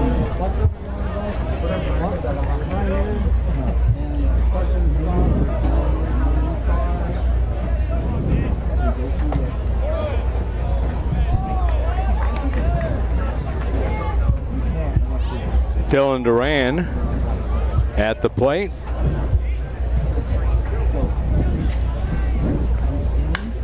Duran, high chopper to third. Thacker goes to second, one back to first. Double play. 5-4-3 on the twin killing.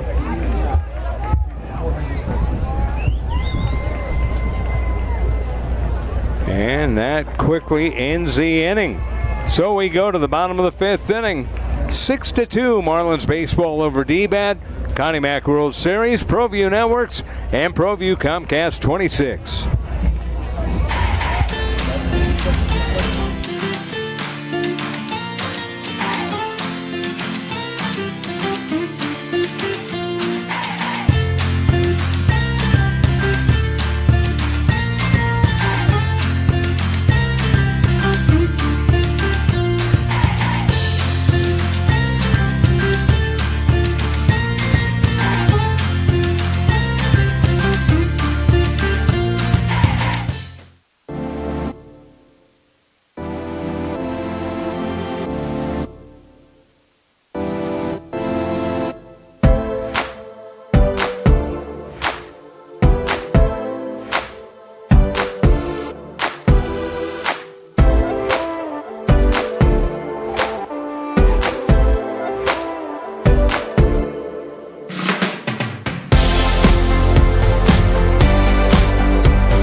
At BMC Tactical, safety isn't just a priority, it's a promise.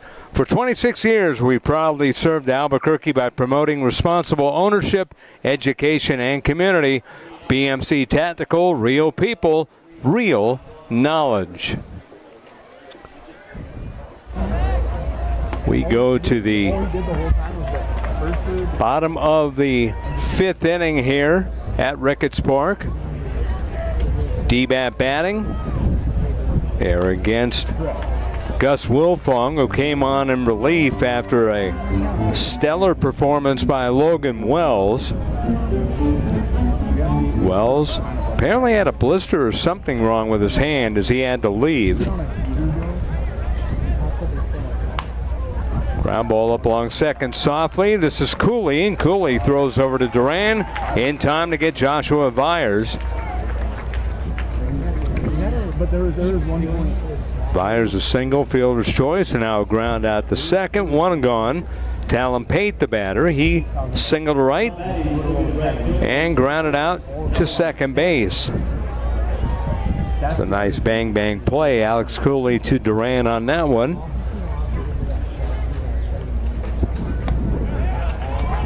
Strike call, 0-1 to count. Duran at first, Cooley at second, Williams at short. Diamond over at third. Kirtley in left, Stevens in center, Walker in right. Loegman behind home plate. And Gus Wilfong is on the hill. The left-hander comes to the plate. Sidearms it in. So he's more of a sidearmer than a submariner. See his motion there. He deals. That's a fastball. 2 balls, 2 strikes.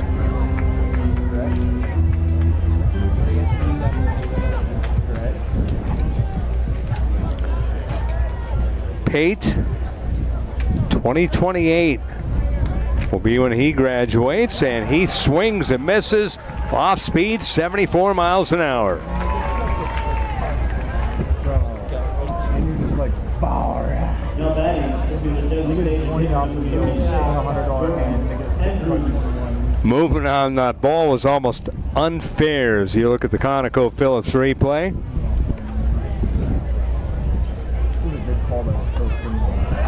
Swing and a miss, 77 that time. Jordan Andrews now the batter with 2 gone here in the 5th.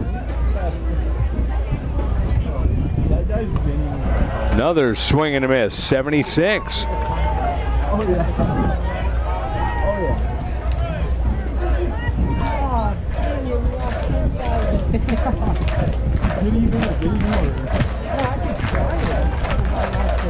No balls, 2 strikes. Just got a piece of it. 1 ball, 2 strikes. You can hear the dugout of Marlins baseball making a lot of noise. They're up 6-2. I gotta make a lot of money.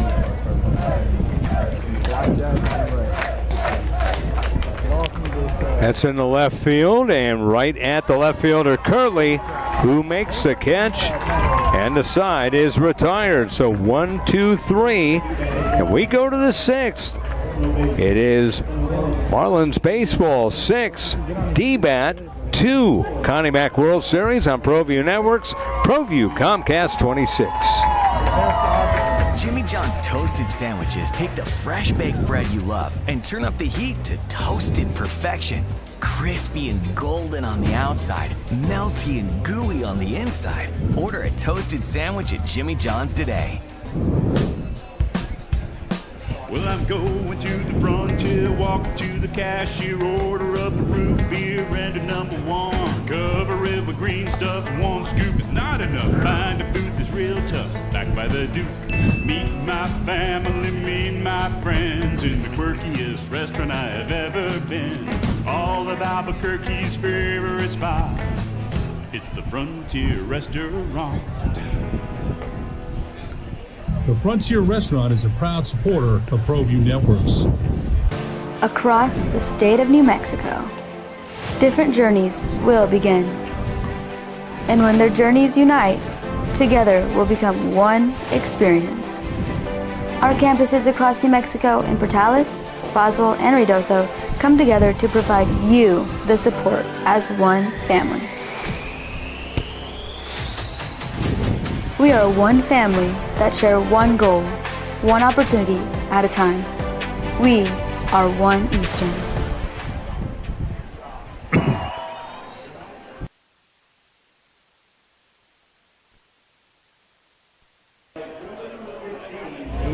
Look at the flag out in center field, the flags for that matter. Blowing around, but not horribly like we've seen a little bit. Spin back and forth, still waving around. The wind is blowing, no. That's the worst. The more aces that you see come out from the deal, like there's kind of a 14, it's like ace. Pitch on the way, that's a foul ball, right side.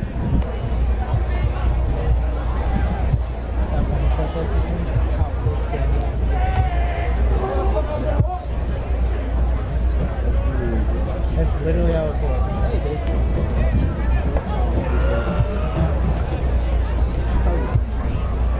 2 balls and 1 strike to count.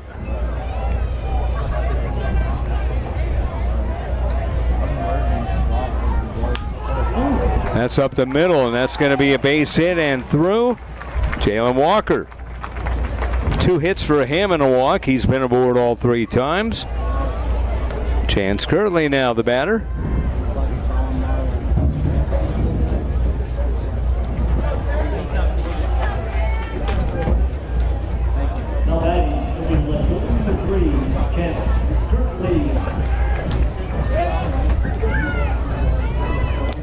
Curley at the plate.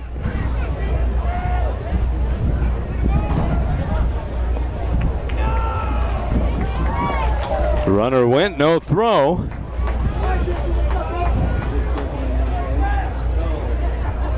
Flew out to right his last time up, Curley.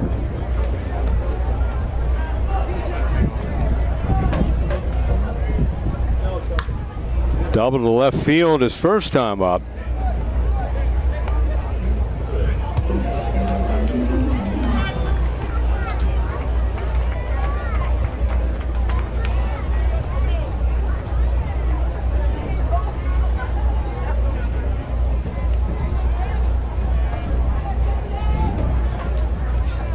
Curley yesterday, 2 for 4.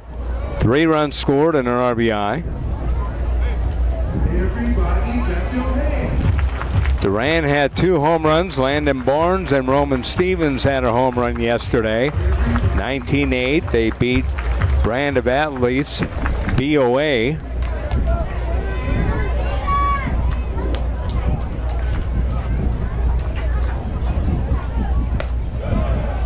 That's a ball.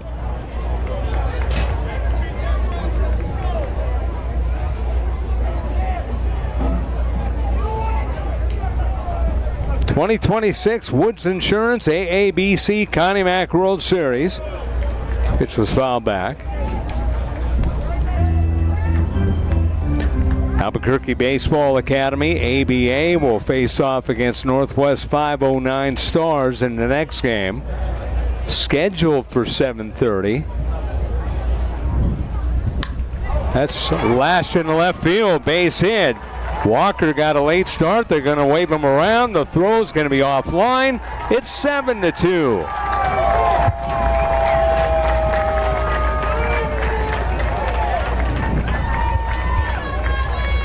Curley with a base hit to left.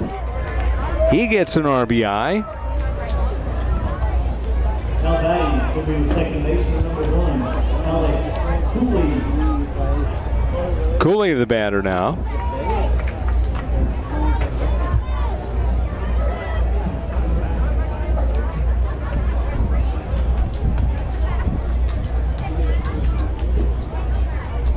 Cooley takes one up high. 1 ball, no strikes to Cooley.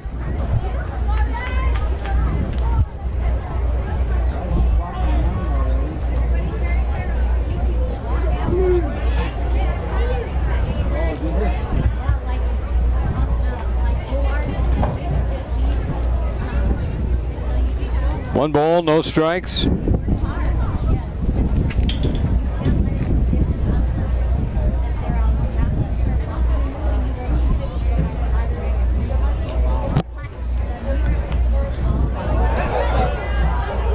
Bunted in the air, foul, out of play.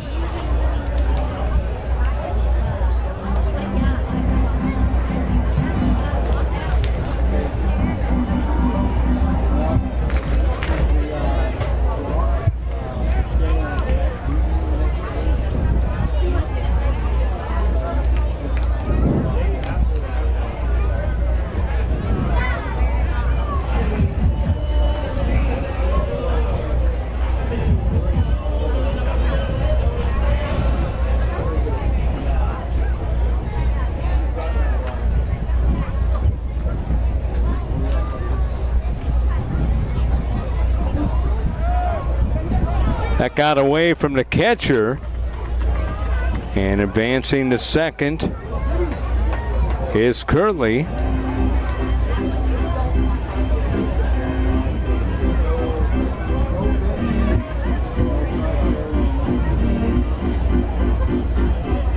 Walker, by the way, with 3 runs scored today. 7-2 here in the top of the 6th in favor of Marlins baseball. Nobody out. Bounded foul.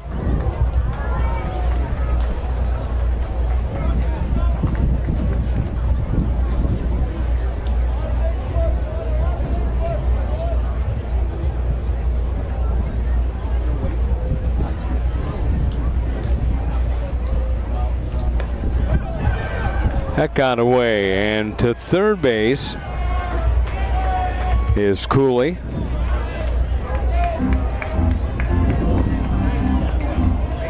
Curley, I mean. Cooley is at the plate.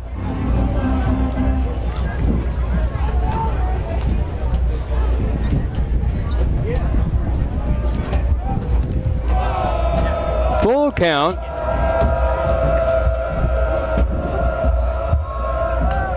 Watch out. Foul ball.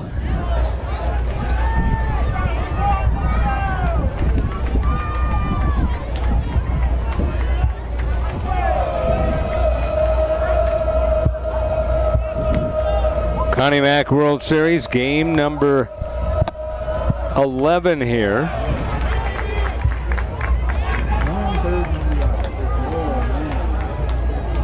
Actually, game number 12.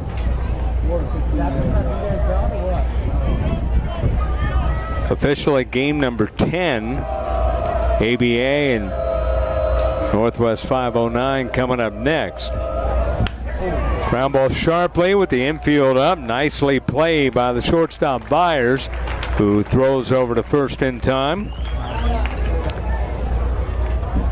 Infield will remain up with one out. Jack Diamond now the batter.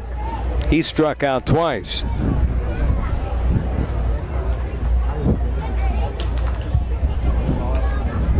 Seven runs on 9 hits and an error for Marlins baseball. 2 runs, 6 hits and an error for D-Bat.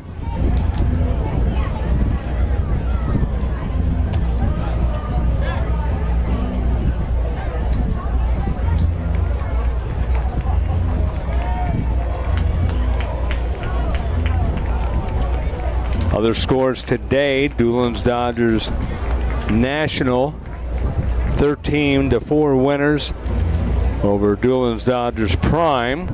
So Doolin's Dodgers National move on. They will play the Midland Redskins. Redskins a 17-0 winner in their game over Test. 4 runs in the third and 14 in the fourth to close that out. Brand of Athletes, BOA, 14-6 over Performance Baseball.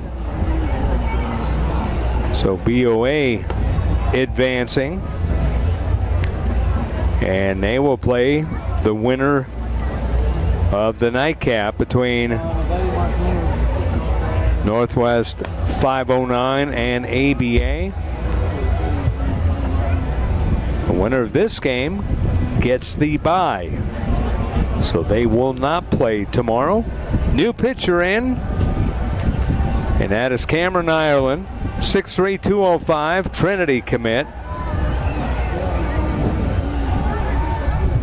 So Ireland wears number 18. 6'3", 205 out of Keller High School. Mentioned going to Trinity.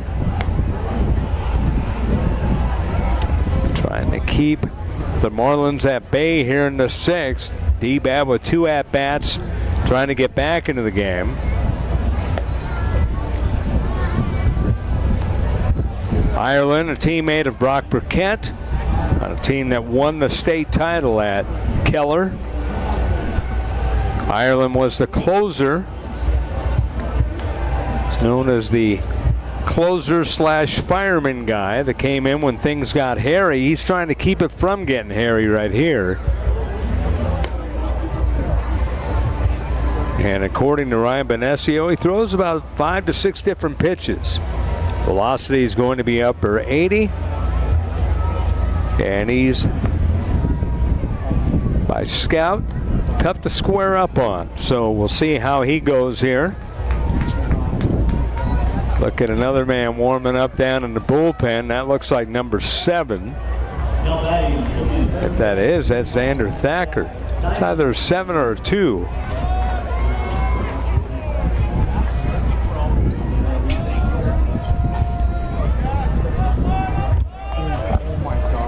So the batter now is Diamond. And Diamond takes a ball. 1 ball, no strikes. That got up to 88.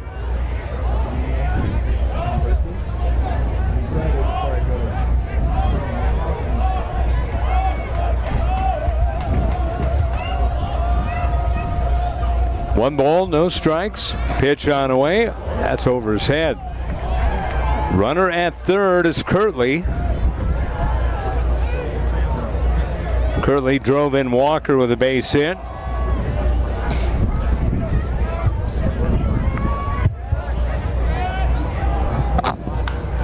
Two-0 pitch. That's lifted in the air to right center field. That's over the head of the right fielder, Pate. On his way to second and holding with an RBI double is Diamond. And Diamond makes it 8-2.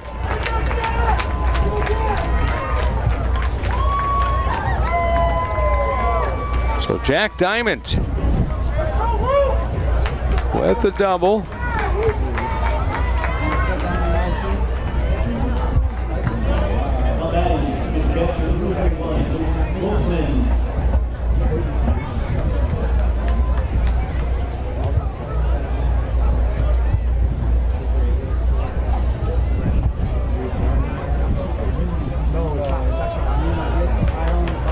That ball got away.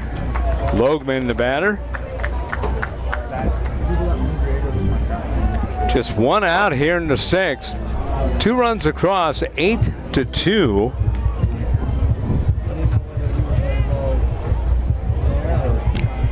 Marlins with 2 in the second, 2 in the third, 2 in the fourth, 2 here in the sixth.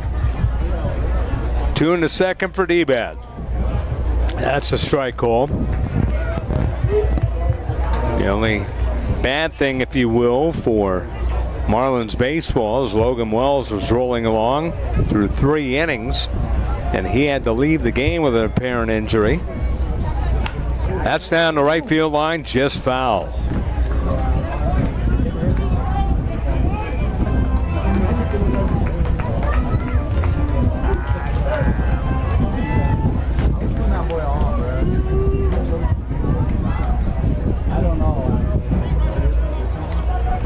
Ball and 2 strikes.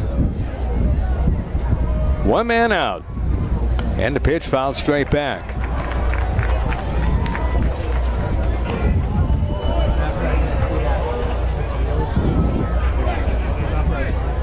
Ireland, the third pitcher for D-Bat.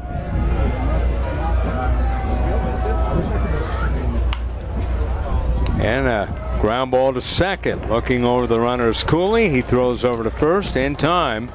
And there's now 2 gone. The infield can go back to their regular positions. So they get a double by Diamond. And then a ground out. And Reagan Williams at the top of the order coming up.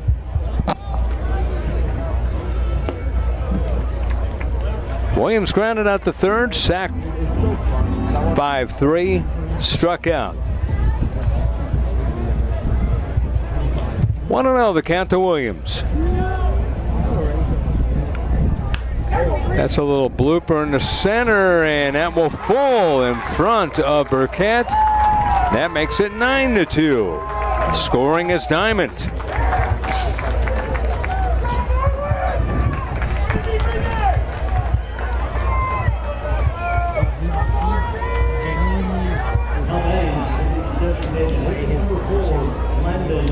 Landon Barnes now the batter. He homered back in the third. A 2-run shot to put the Marlins up by 2, 4-2. He also singled and struck out. Takes one outside. 87 miles an hour on the fastball. No balls. Make that 1 ball, no strikes.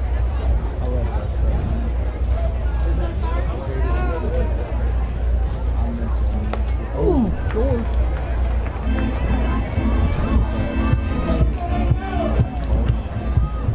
9 runs, 11 hits, and 1 error for Marlins. 2 runs, 6 hits, and an error for D-Bat. Fouled straight back.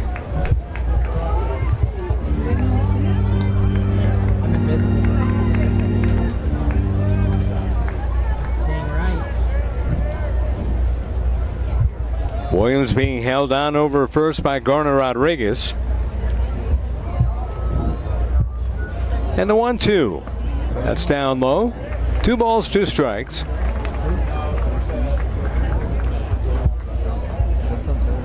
We're in the top of the 6th.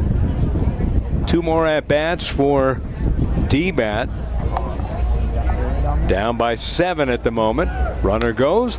That's in the center field, and that's going to go right to the center fielder, Burkett. And he makes a catch. And the side is retired. But not until 3 runs come across, and we go to the bottom of the 6th. Marlins lead 9-2 over D-Bat. Connie Mack World Series on ProView Networks. ProView Comcast 26. There's probably a very good chance This Connie Mack World Series broadcast is brought to you by DBAT Baseball and Softball Academies.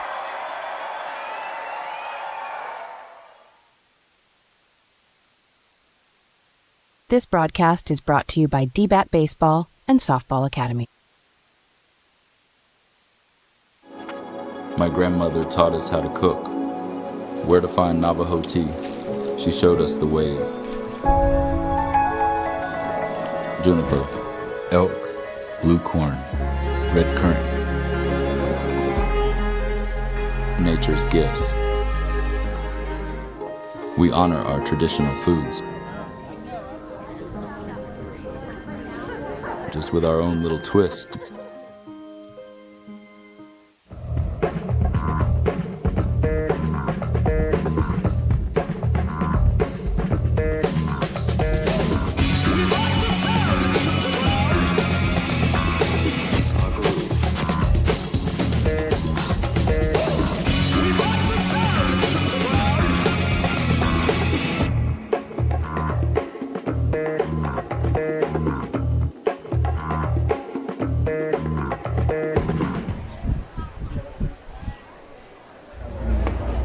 Welcome back here to Ricketts Park. Scott Galletti, glad to have you along here at the Connie Mack World Series, day number 2 of bracket play. Dylan Brummel, our producer, director, also producing Aaron Rivera, also on replay. The entire crew here doing a great job. 0-2 pitch. That's lifted in the air to center field. Hit well. Stevens going back. It's going to go over his head to the wall. Stevens plays it nicely and holds Garner Rodriguez to a double, a towering double at that.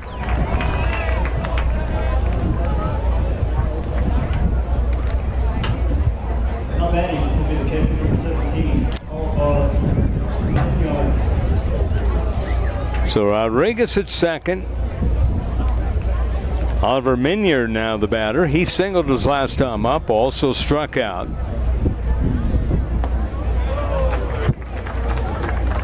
.75-mile-an-hour pitch, 0-1.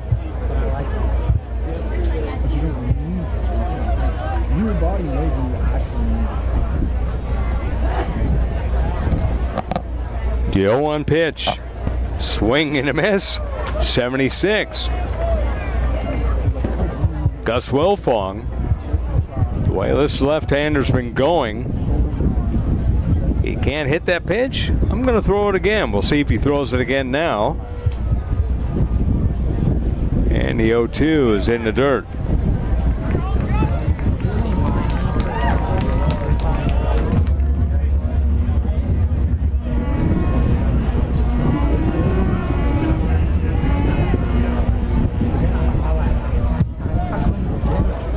(9-2) your score.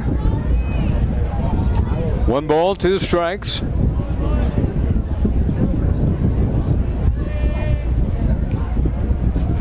Breaking ball, got him frozen. 75. And down goes Minyard.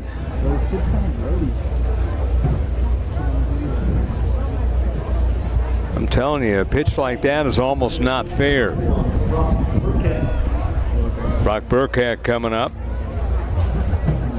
Walked and scored, singled. There's a breaking ball again, in there a strike. 0-1 to count.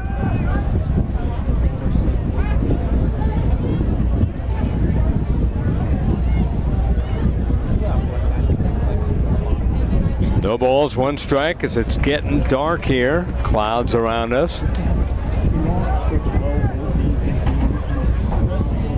Cool looking sky, but you don't want it to be threatening.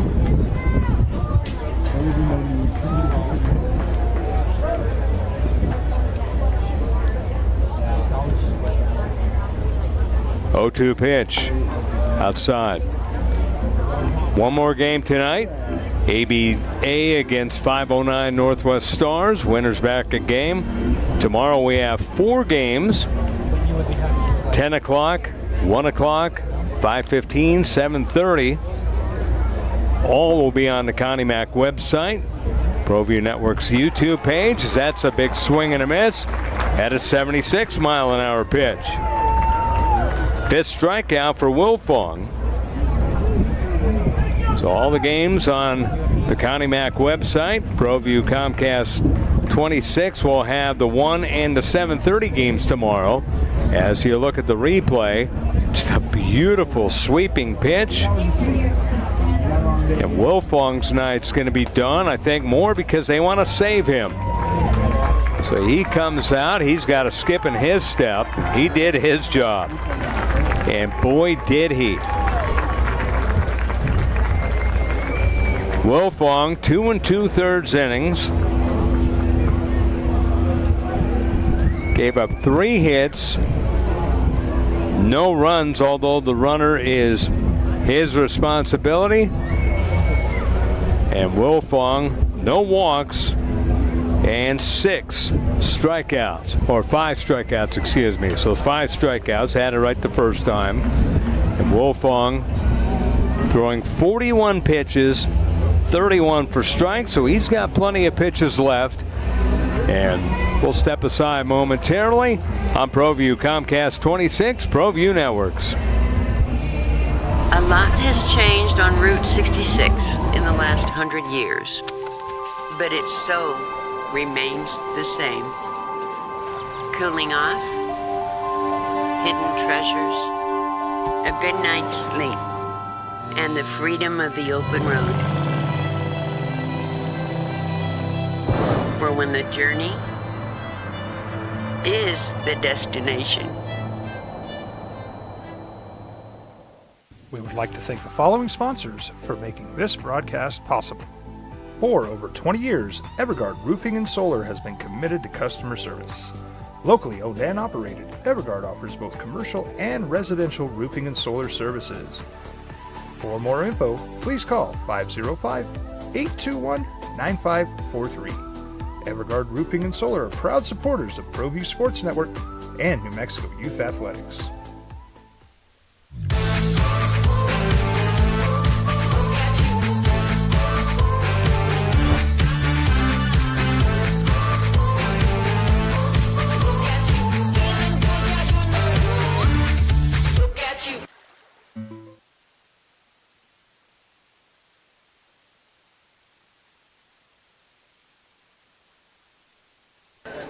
Ryan Benavides, the new pitcher for Marlins baseball.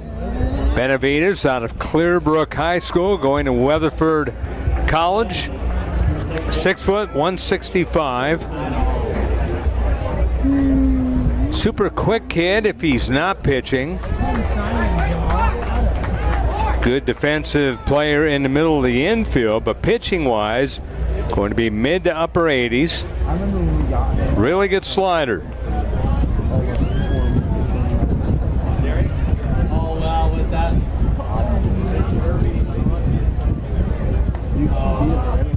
Pitches a ball. I mean, I spent some time with him yesterday.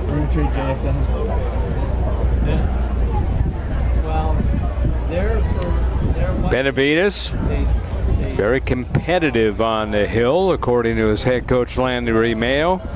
That's down low. Good save by the catcher.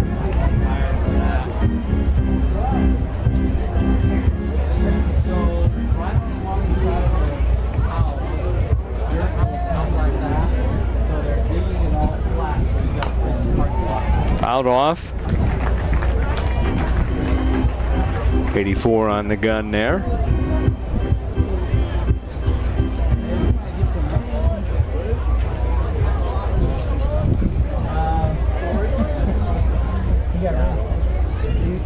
Full count pitch. Ball 4.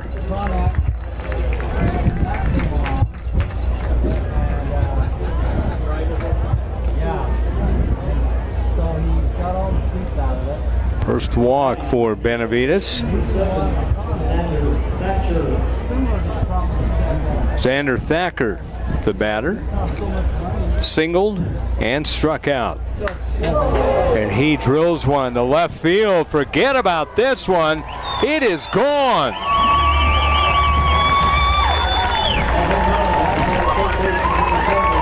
about a no-doubter?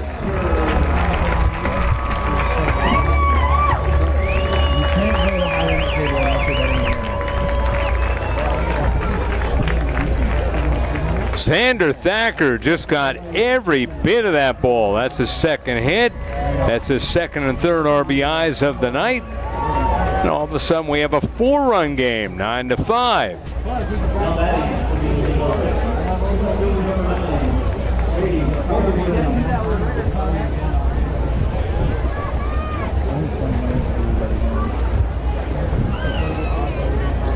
So 9-5 is the score. Thacker yesterday 1 for 2.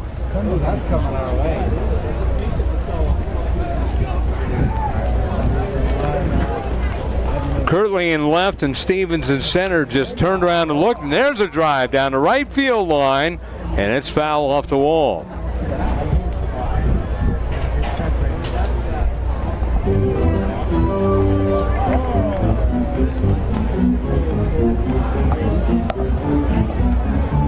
Look at the flags just really whipping.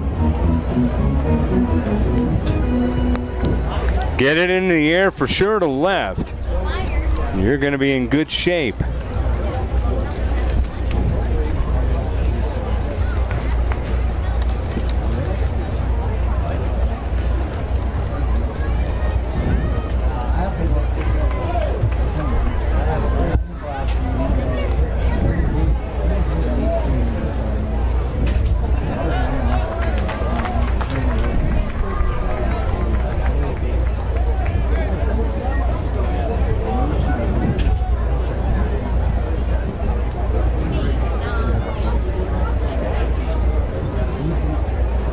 That got away, but nobody on base, so it doesn't matter. Full count now with 2 gone. Ryan Benavides trying to get out of the inning. Gave up a 3-run homer. And that's ball 4. And again, you cannot give D-Bat free bases. They've proven that over the years.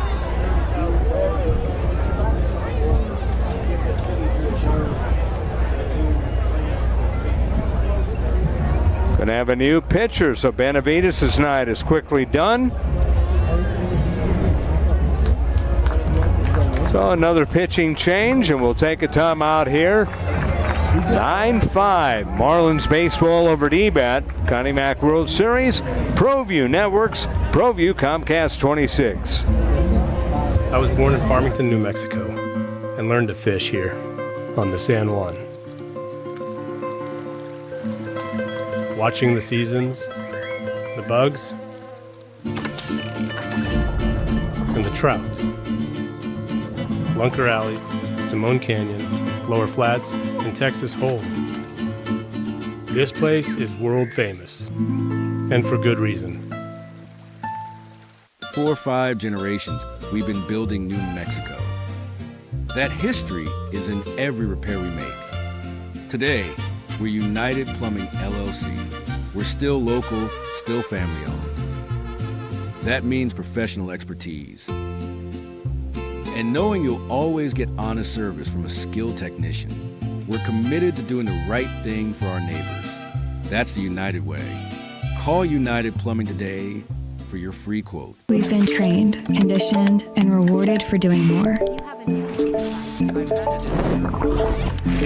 But people weren't designed for all that doing. Our bodies need to settle into nothing from time to time. Into nothing at all.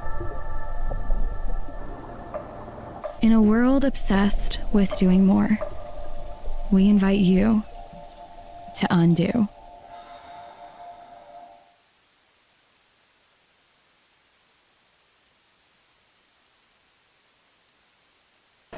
Jamison Tenney, the new pitcher for Marlins baseball. Cisco College commit, 5'10", 170. See what he can do to stem the tide here in the 3-run inning. First pitch in, a called strike, 0-1. Joshua Vyers, the batter, singled, fielder's choice, and grounded out to second. Ground ball skips into left field. That's a base hit.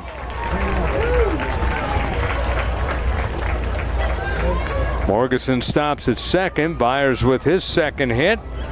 And Talon Pate now the batter. Pate singled right. Grounded out to second and struck out. But Tenney, a two-way player.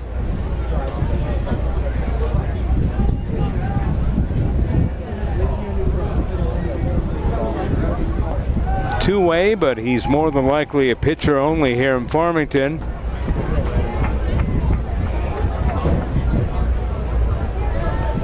A wiry kid, according to Landry Mayo. Here comes the pitch. Fly ball hit pretty well to right field. Dunking, and it's going to be not caught. Here comes a run to score, as Walker had trouble with it. And don't look now, it's 9-6. Taking third is Vyers. They will always take the extra base. And Talon Pate is over at first.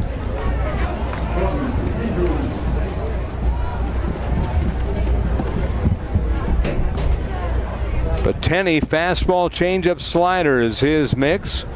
Swing and a miss, 86 miles an hour.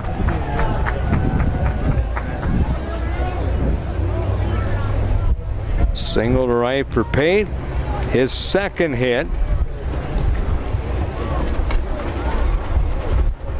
Talon Pate was 4 for 4 yesterday. Had 2 doubles.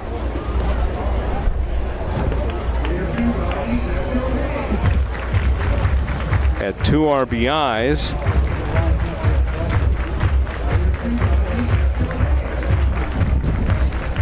So Pate now with 3 RBIs. Altogether, as you look at the parking lot and the wind and dust and everything going around here, it's hazy. Swing and a miss. 0-2 to Jordan Andrews.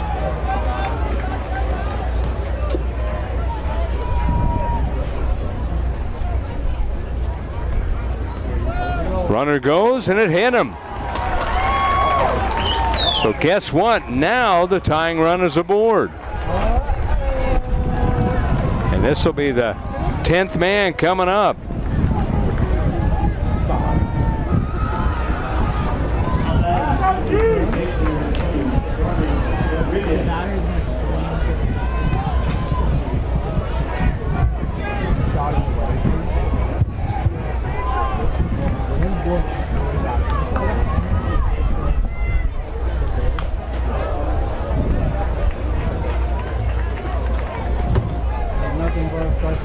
No balls and 1 strike. That would be quite frustrating.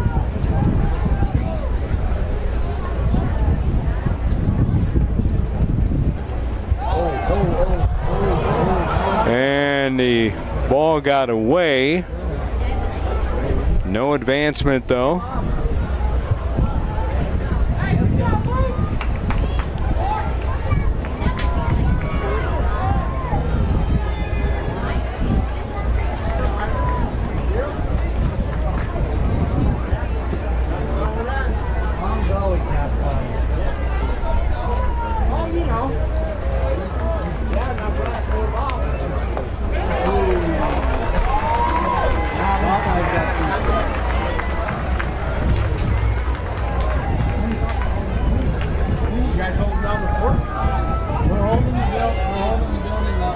One ball, 2 strikes. Yeah,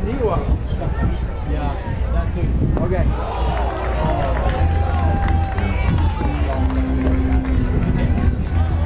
You guys are good. I got everything for control.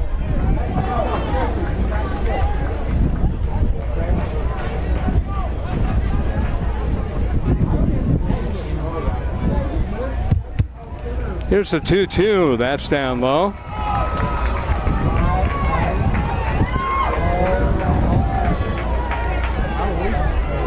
Full count.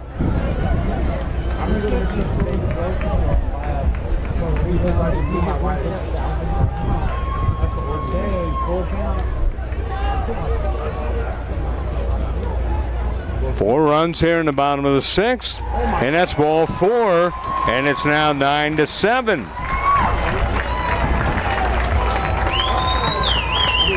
RBI for Rodriguez.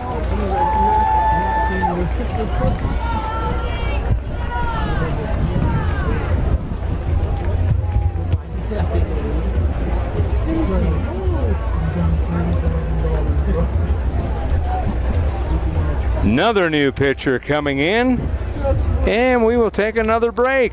Things not looking good for the team with the lead, as it's now 9-7 Marlins over D-Bat. Base is still loaded.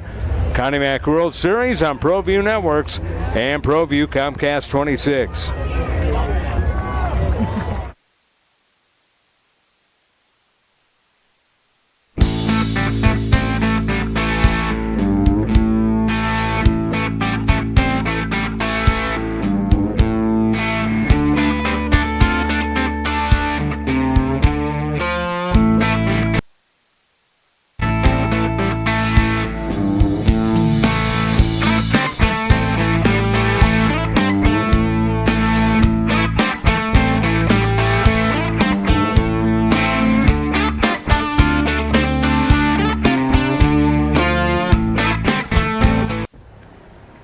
I might not be in the cage as much anymore.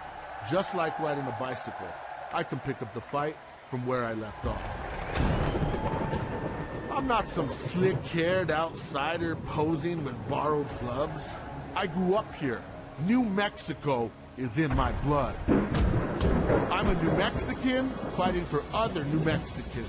I'm Adam Oki. I'll be your champion in the courtroom.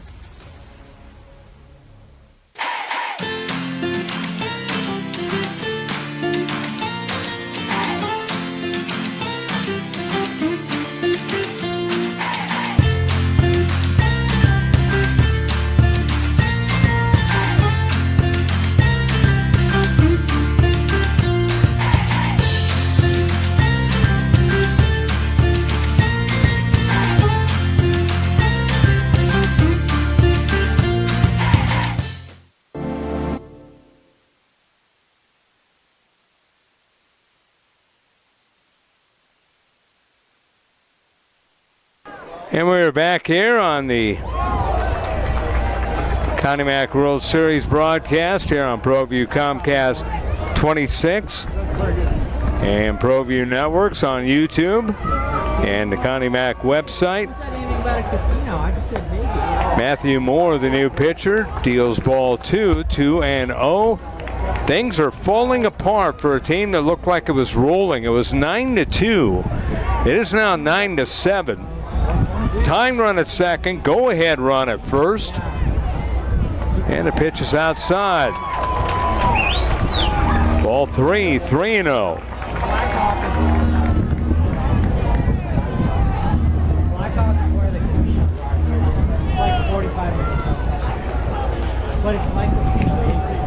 The wind and the pitch. That's a strike.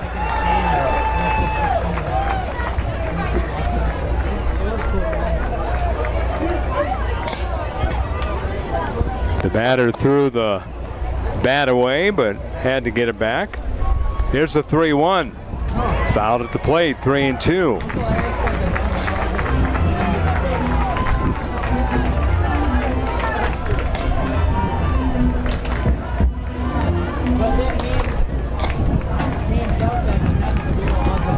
Fifth pitcher, as you see the wind blowing everything.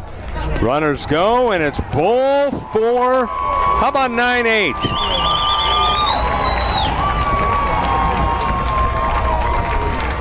9 runs on third. Oh my goodness. The Marlins need to re-enter.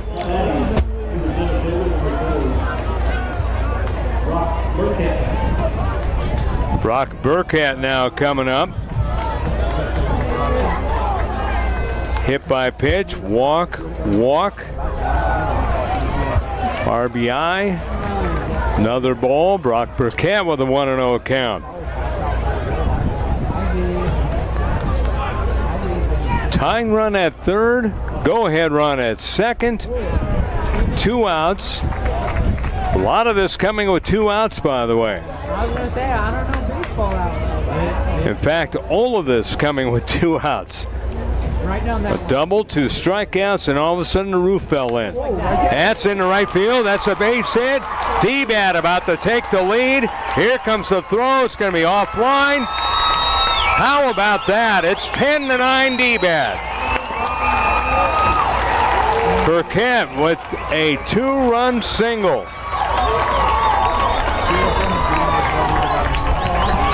First 2 RBIs of bracket play.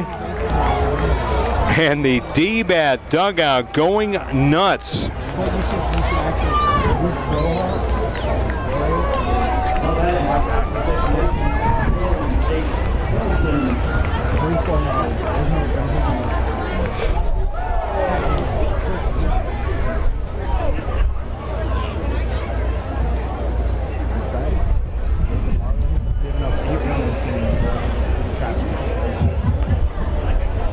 So 10-9 is your score.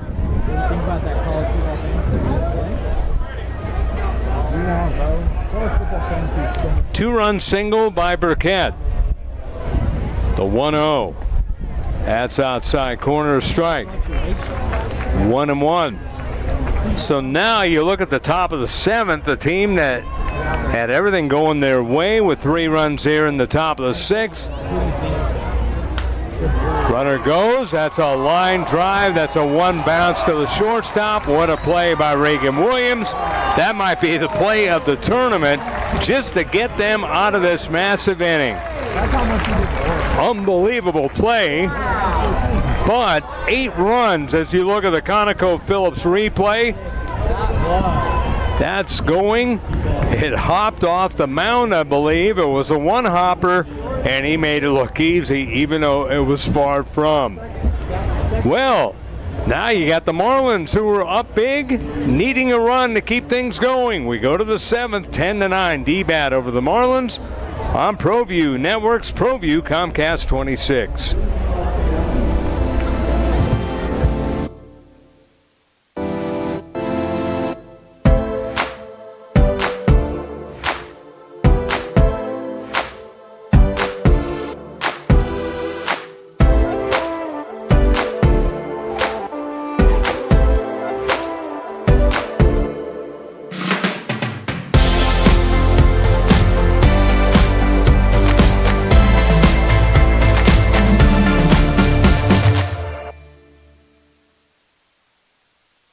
Jimmy John's toasted sandwiches take the fresh baked bread you love and turn up the heat to toasted perfection.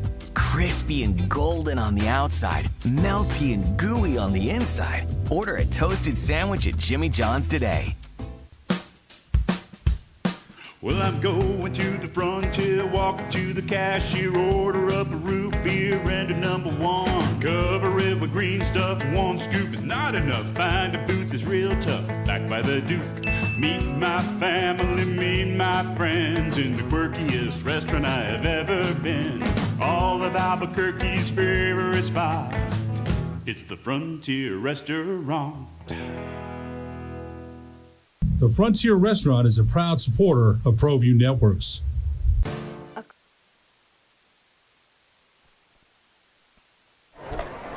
Move along here to the top of the 7th. Glad to have you along here on ProView Networks, ProView Comcast 26 in Albuquerque. 10-9 with an 8-run inning. D-Bat. Things were looking bleak there for them. Now all of a sudden, they are 3 outs away from a comeback victory and moving on to tomorrow.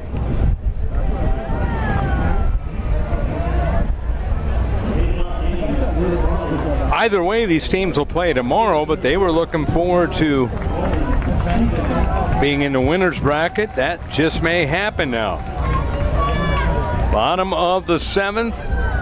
Xander Thacker fouls it off, followed by Brady Morgeson and Joshua.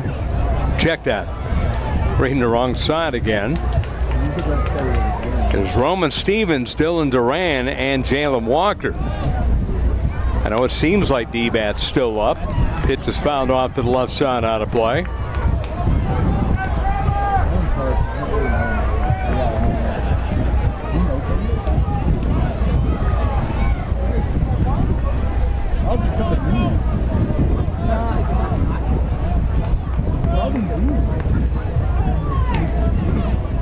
Pitch on the way is down low. Ball one. 1 ball, 2 strikes.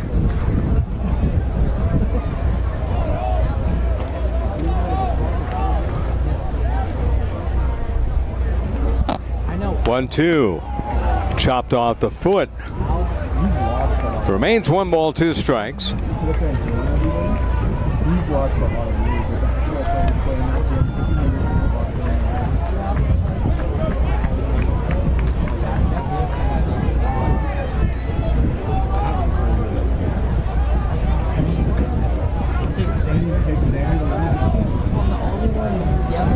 The wind and the pitch. That's a liner in the left field. A base hit, a tying run aboard.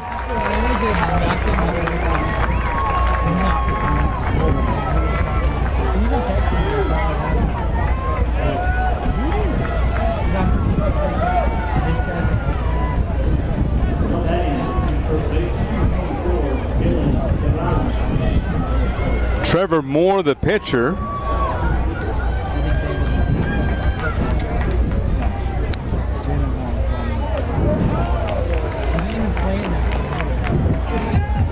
Dylan Duran, the batter.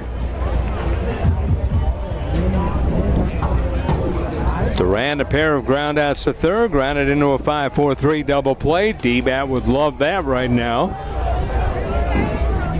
And the pitch on the way. Ground ball up along third, foul. He broke his bat there, needs another one.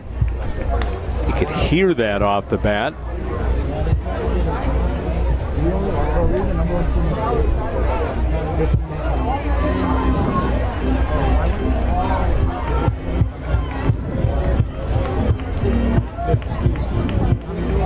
How about this for a box score? 10 runs, 11 hits, 1 error for D-Bat. 9 runs, 12 hits, and an error for Marlins baseball. One of these teams will be 2-0 in bracket play and get a bye tomorrow. 0-2 pitch.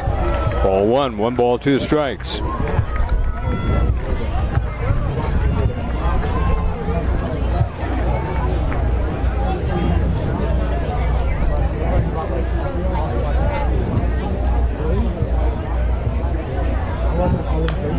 High chopper foul. They rethink everything after tomorrow and regroup it going into Thursday and Championship Friday. First championship game will be 8 o'clock on Friday. And an F game, 8 o'clock on Saturday. That's fouled straight back, so staying alive is Duran.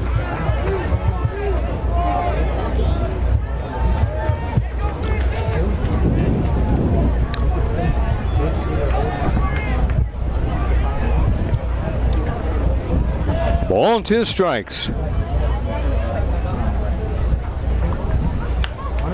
That's on the ground to third. Only 1 play, and that's a cross. In time, Thacker throwing over to first. Works as a sacrifice, though, as taking second is Stevens, so the tying run is at second base.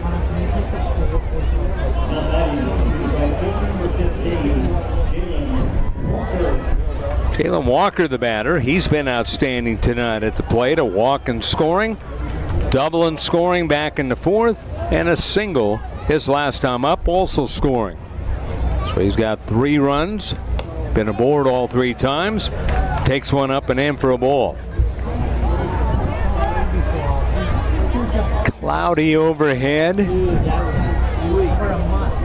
Clouds moving through here. Next pitch, that's in there, a strike. A ball and 1 strike.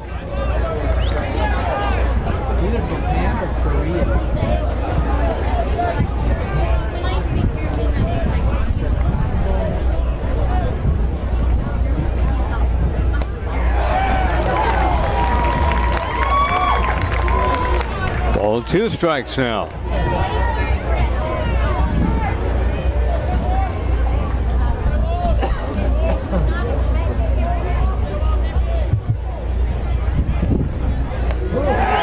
And that is strike 3 called.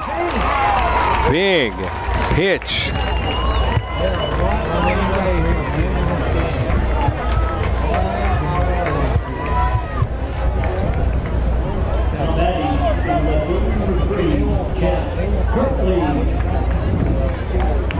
Chance Curley. Final hope for Marlins baseball.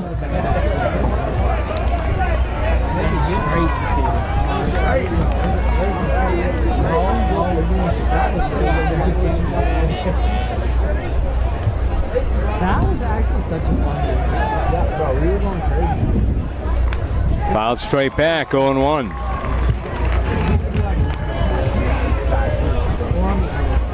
But it was $35. Hello? Are you at the gate?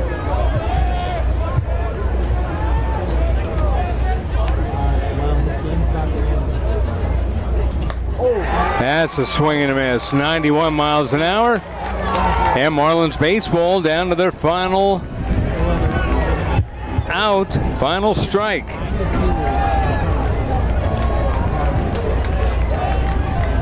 The loser will face Midland Redbirds tomorrow at 5:15 here, and that's outside.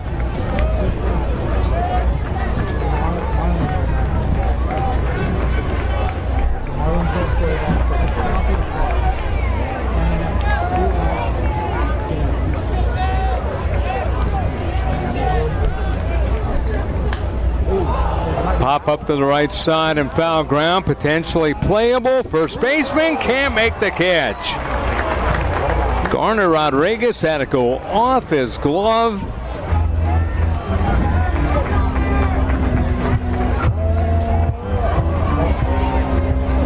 As Aaron Rivera said on a similar situation earlier today, that's when you got to put out of your mind and get the next out. ConocoPhillips replay, and you saw the miscue right there. 1 ball, 2 strikes. Here comes the pitch on the way. Swing and a line, base hit, center field. This is going to tie the game. The throw's going to be not in time. 10-all, would you believe it? The misplay, and on the very next pitch, a base hit.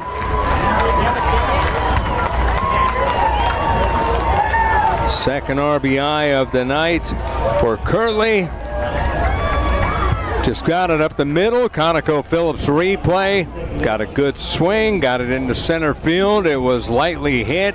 So the center fielder, Burkett, had to come up on the ball. And the throw was nowhere near time.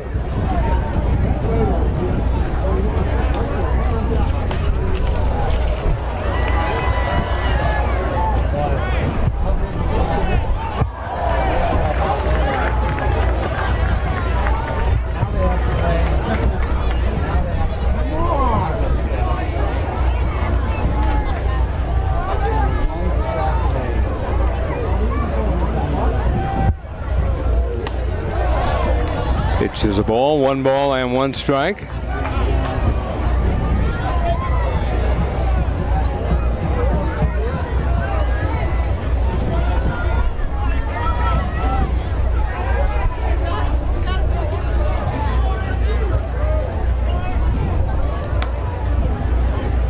Here's the pitch, that's top foul.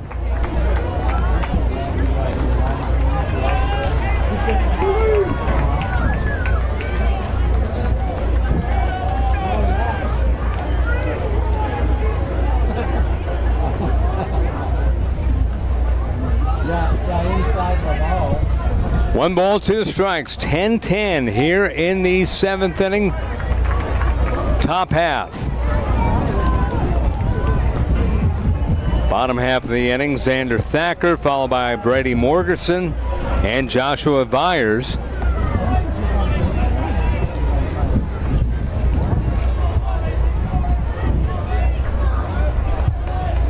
One, 2. Swing and a foul ball. And that is a strikeout.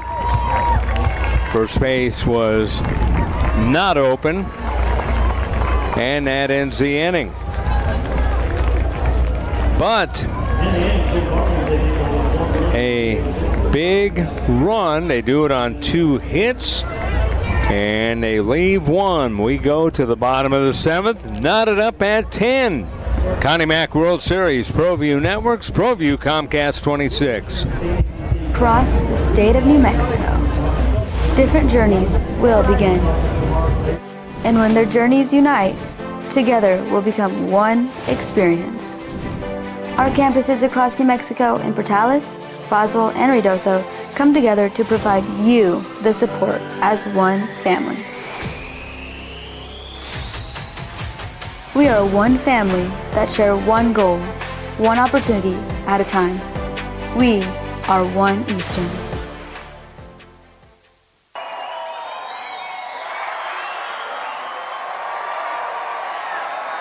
This Connie Mack World Series broadcast is brought to you by DBAT Baseball and Softball Academies.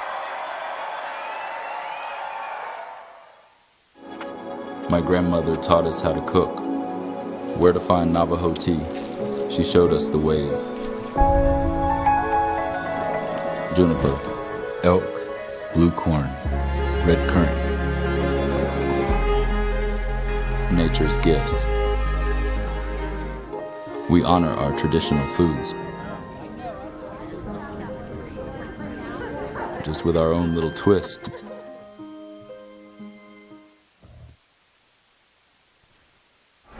Cooper Davidson, the new pitcher. Davidson wears number 34 for the Marlins. And Davidson, 6'1", 190, Northwest High School, going to Rose State College. Go to the bottom of the 7th.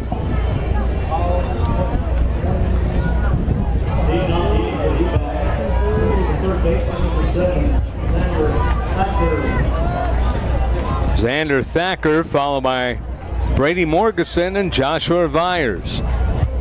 Knotted up at 10. DBAT trying to avoid extra innings and cap off a huge comeback, scoring 8 in the 6th. They were way down. Then they were up, and the Marlins, to their credit, came back with a run here in the top of the inning.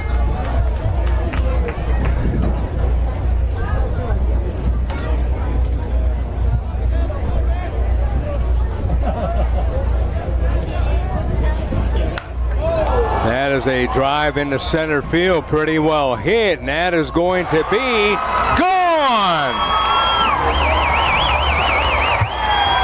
Game-winning homer for Xander Thacker. Thacker ends up with 3 hits, 4 RBIs, and that ends a wild game, 11-10 in favor of DBAT.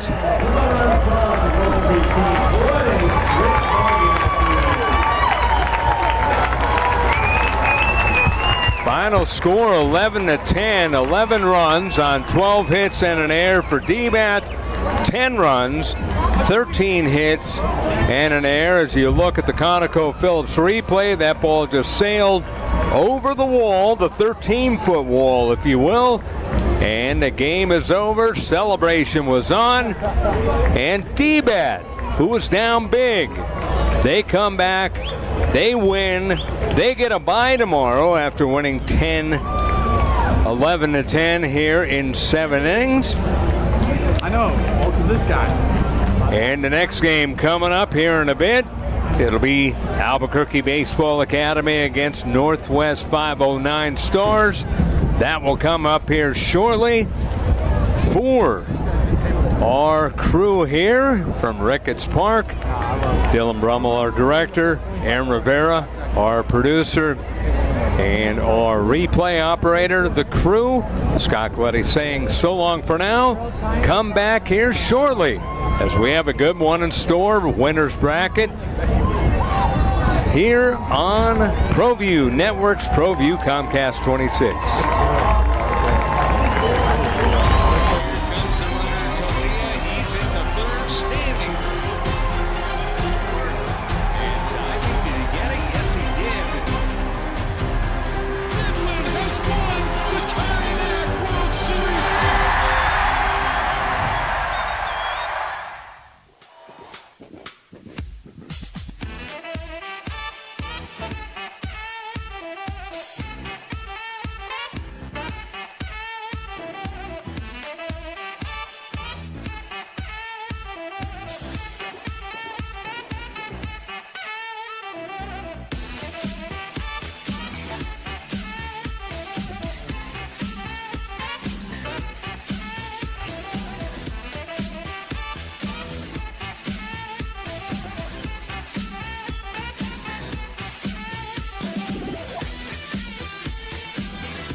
Season debut episode of Local Focus. We're back for another season.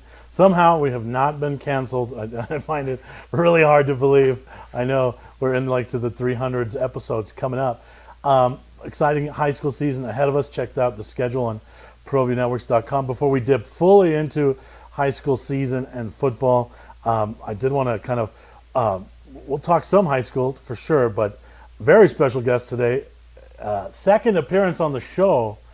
He was named a few weeks ago the Mountain West Conference Scholar of the Year, former La Cueva Bear. Achille Karras, welcome back, man. Thanks for having me. It's good to be back. Sounds like a really big deal.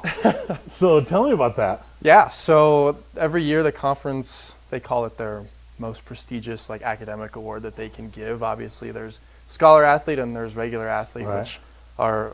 we had 2 distance runners win male and female athlete of the year, which was really cool. So UNM got 3 of the 4.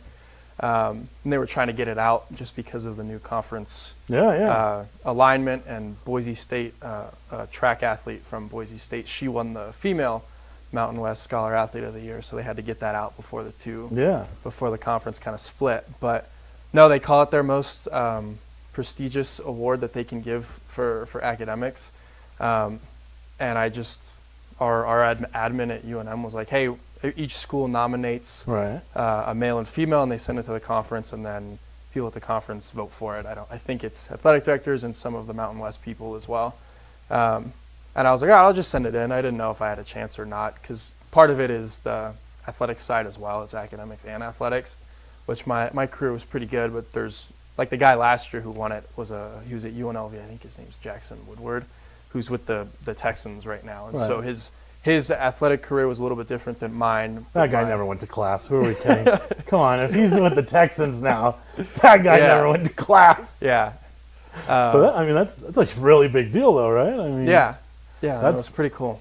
So, we were talking a little bit before we came on, I think, and we'll dive into the athletic side because don't short sell yourself there. You had a really nice time at UNM there, but now as you start to look at, your professional career in whatever capacity that looks like, when you get to put Mountain West Conference Scholar of the Year on a resume, that's going to look really good to any Fortune 500 company when they're looking to hire. Right, and it's just something to add on there and something to talk about on a resume or an interview. The resume kind of gets you to the interview, and at the interview you got to sell yourself, and that'll be a good talking point for me because I hate talking about myself. And yeah, you've always been a little modest. I'm much better at talking about other people than myself, so that's kind of a good way for somebody to ask a question about it, and it's a good way for me to talk. So what was your degree in, and what were you looking to do next? So I got my degree in 3 years in operations management at the Anderson School of Business, or School of Management, sorry. But they're very particular about that. They are. I heard. Yeah. And so this past year, I was like, well, I still have another year of baseball. I was going to do my master's anyway, so I just started my MBA, did my first year, so I have 1 more year of that, and then out into the real working world at that point. Yeah. So, for those watching that maybe like, okay, what's the big deal, right? Like, there's a good chance whatever company that gets lucky enough to snag you, right?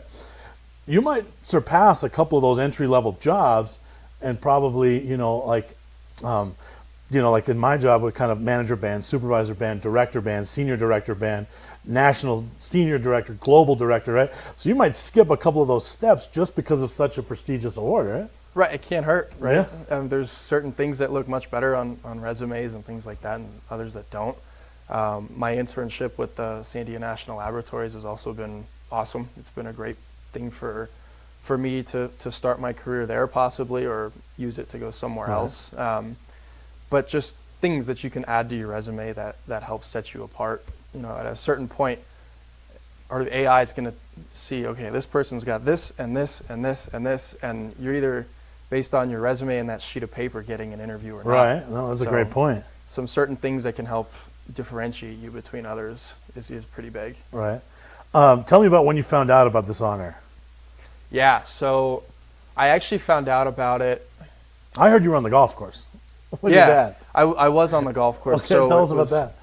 I was playing with my family. Right. I forgot where, and our SID, our media relations guy, he calls me, and he's like, "Hey, you won this award. I'm on vacation, but you won this award. They want to set up an interview or whatever."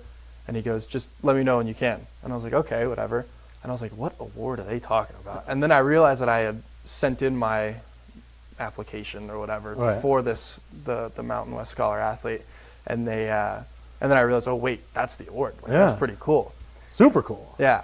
So that's kind of how I found out, based on a phone call. I bet Dad was pumped. Yeah, my dad had to give him the tissues. He was crying. Oh yeah, no, I'm just kidding. I can imagine. Yeah, he was on the verge. I figure he's either really emotional or he flagged the cart girl down immediately to start celebrating. One of those two, right? One of those two, yeah. You don't have to tell us which one. Yeah. No, that's funny. And then my mom was just like, "Hey, that's cool." Yeah. Like, my mom and dad are different on the sentimental side of it. Both obviously very proud and happy, and thought it was super cool. Just different ways of expressing that. Yeah.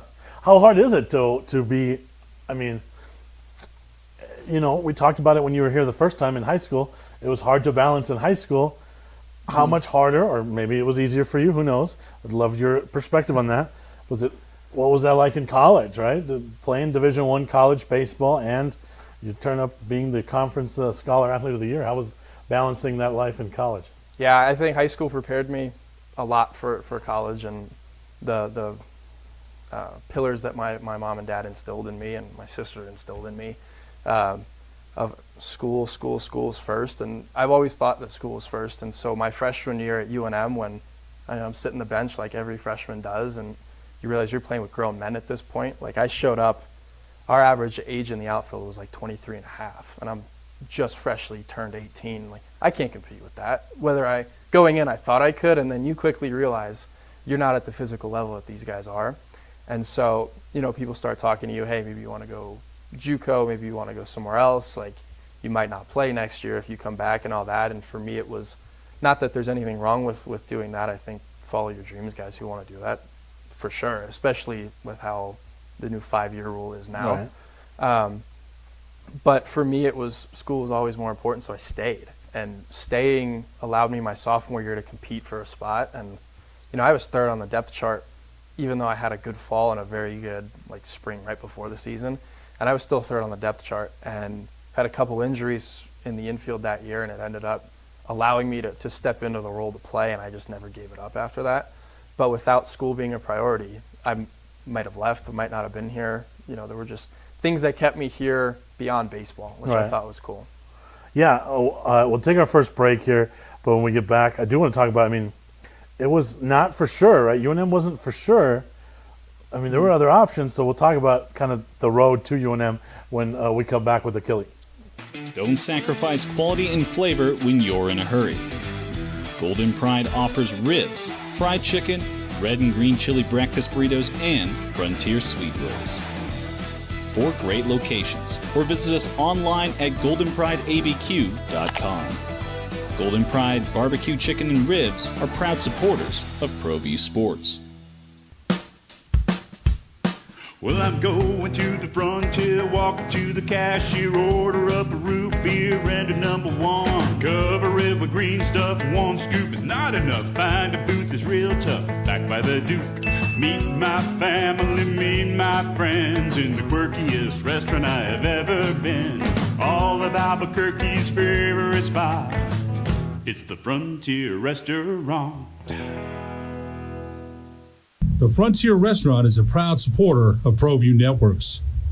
I'm Ben Lucero, president and owner of Indigo Mortgage. We are a locally owned and operated mortgage company right here in New Mexico. This means your loan officers and processors are right here to serve you. Indigo Mortgage offers better rates and terms than that of big banks and out-of-state lenders. Our mortgage divisions include residential, commercial, construction, reverse mortgages, and VA mortgage loans. Let us serve you with an exemplary level of care. Indigo Mortgage, because nobody cares more about your mortgage loan. Jimmy John's toasted sandwiches take the fresh baked bread you love and turn up the heat to toasted perfection. Crispy and golden on the outside, melty and gooey on the inside. Order a toasted sandwich at Jimmy John's today. We've been trained, conditioned, and rewarded for doing more. But people weren't designed for all that doing. Our bodies need to settle into nothing from time to time. Into nothing at all. In a world obsessed with doing more, we invite you to undo. TurboThreads is a proud sponsor of ProView Networks. Almost 30 years of experience means fast service, great prices, and a wide selection of apparel from t-shirts to performance sports shirts, even jackets and hats. They feature low minimums and no setup charges on most orders. TurboThreads is located at 1503 Golf Course Road in Rio Rancho, or find them on Facebook, online at turbothreads.com, or call 999-1234 for TurboThreads.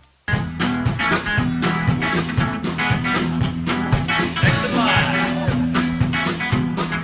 Rudy's is a proud supporter of ProView Networks. We're back with the Mountain West Conference Scholar Athlete of the Year, Achille Karras. That just has a good ring to it. Right?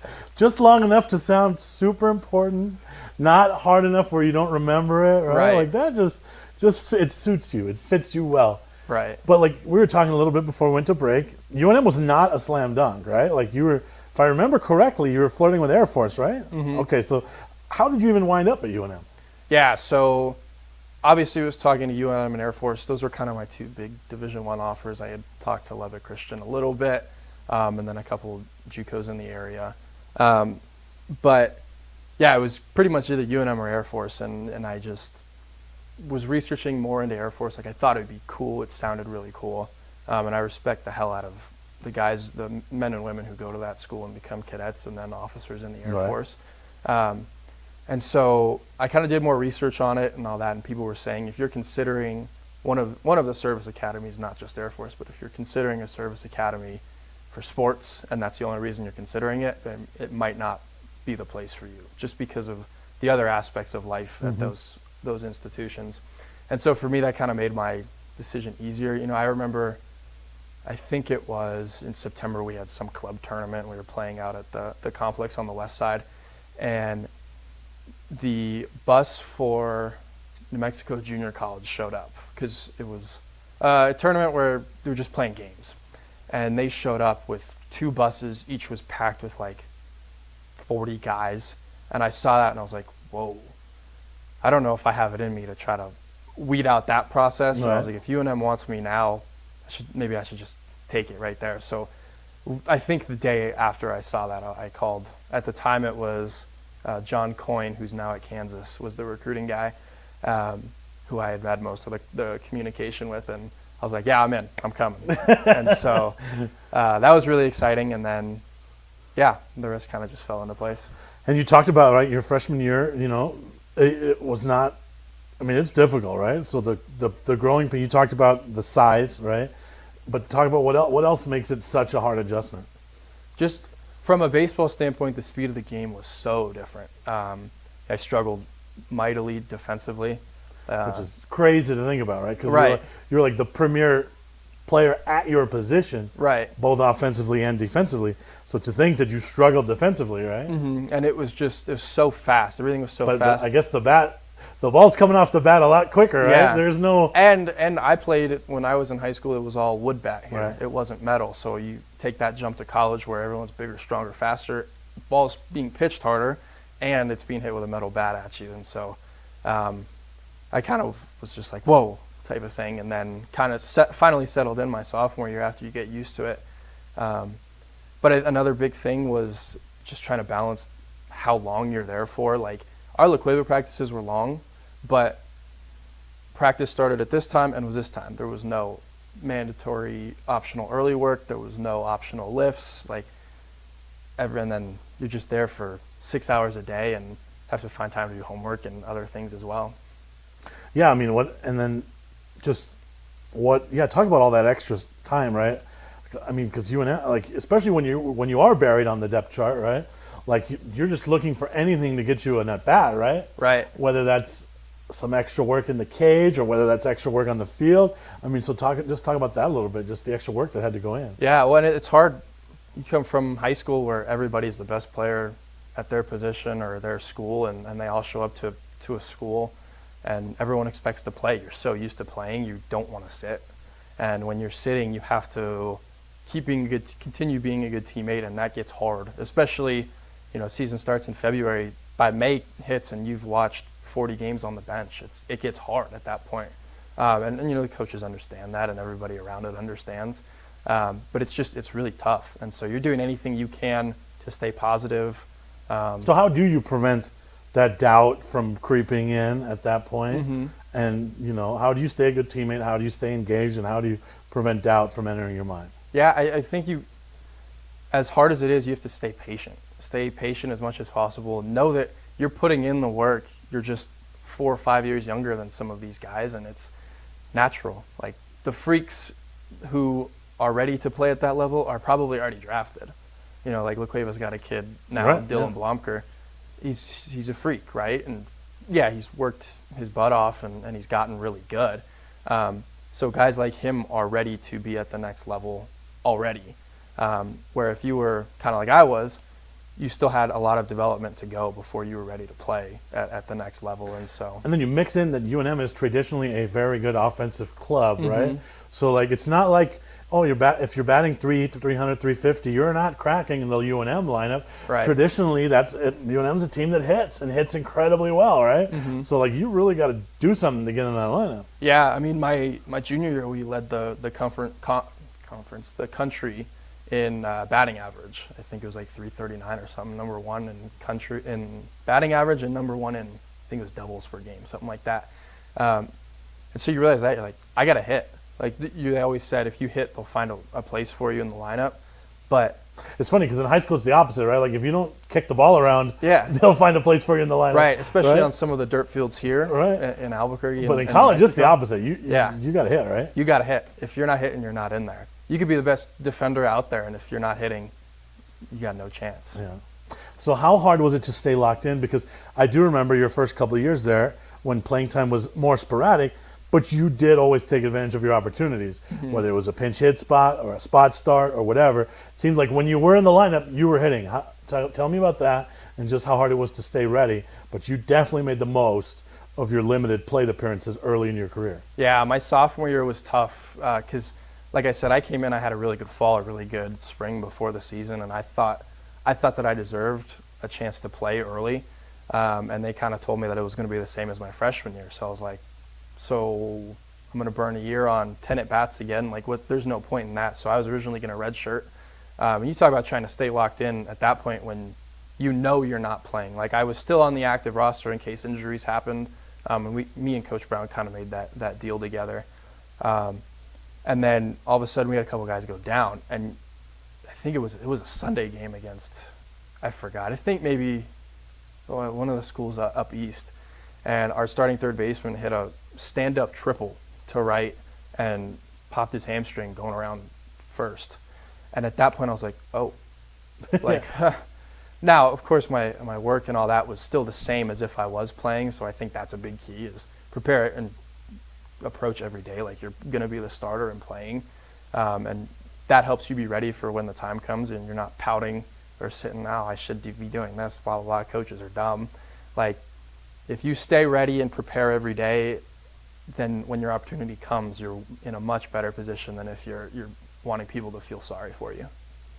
And then you have another kind of progression, because now you're going from not playing to you're playing a lot, and that's a whole different thing too, because now the recovery piece comes real, the fatigue becomes real, the playing every day becomes real. Mm-hmm. So now you have to adjust to that. Talk about that. Yeah, it's incredibly different than high school. High school, you play 2 games a week, maybe 3 if you played a Wednesday game, and you always felt great. And then come to college and you're playing Tuesday, Friday, Saturday, Sunday, and all 9-inning games too. Right. It's not 7 innings. And there's no such thing as a short Mountain West game. I've come to find I mean, out. we had some games that were 25, 23. Like, we had football scores in some of the games that we played. This past year, I think we had a 4.5-hour game, close to 5 hours. It's just like, oh my gosh! And you got to show up the next day and play, and you're playing 9 innings again. And but that's the kind of the fun part, is knowing that you're in the lineup every day, versus every day. Like sophomore year, I was kind of up in the air. Was I playing today? If I played well today, I was playing well I was playing the next day, that kind of thing.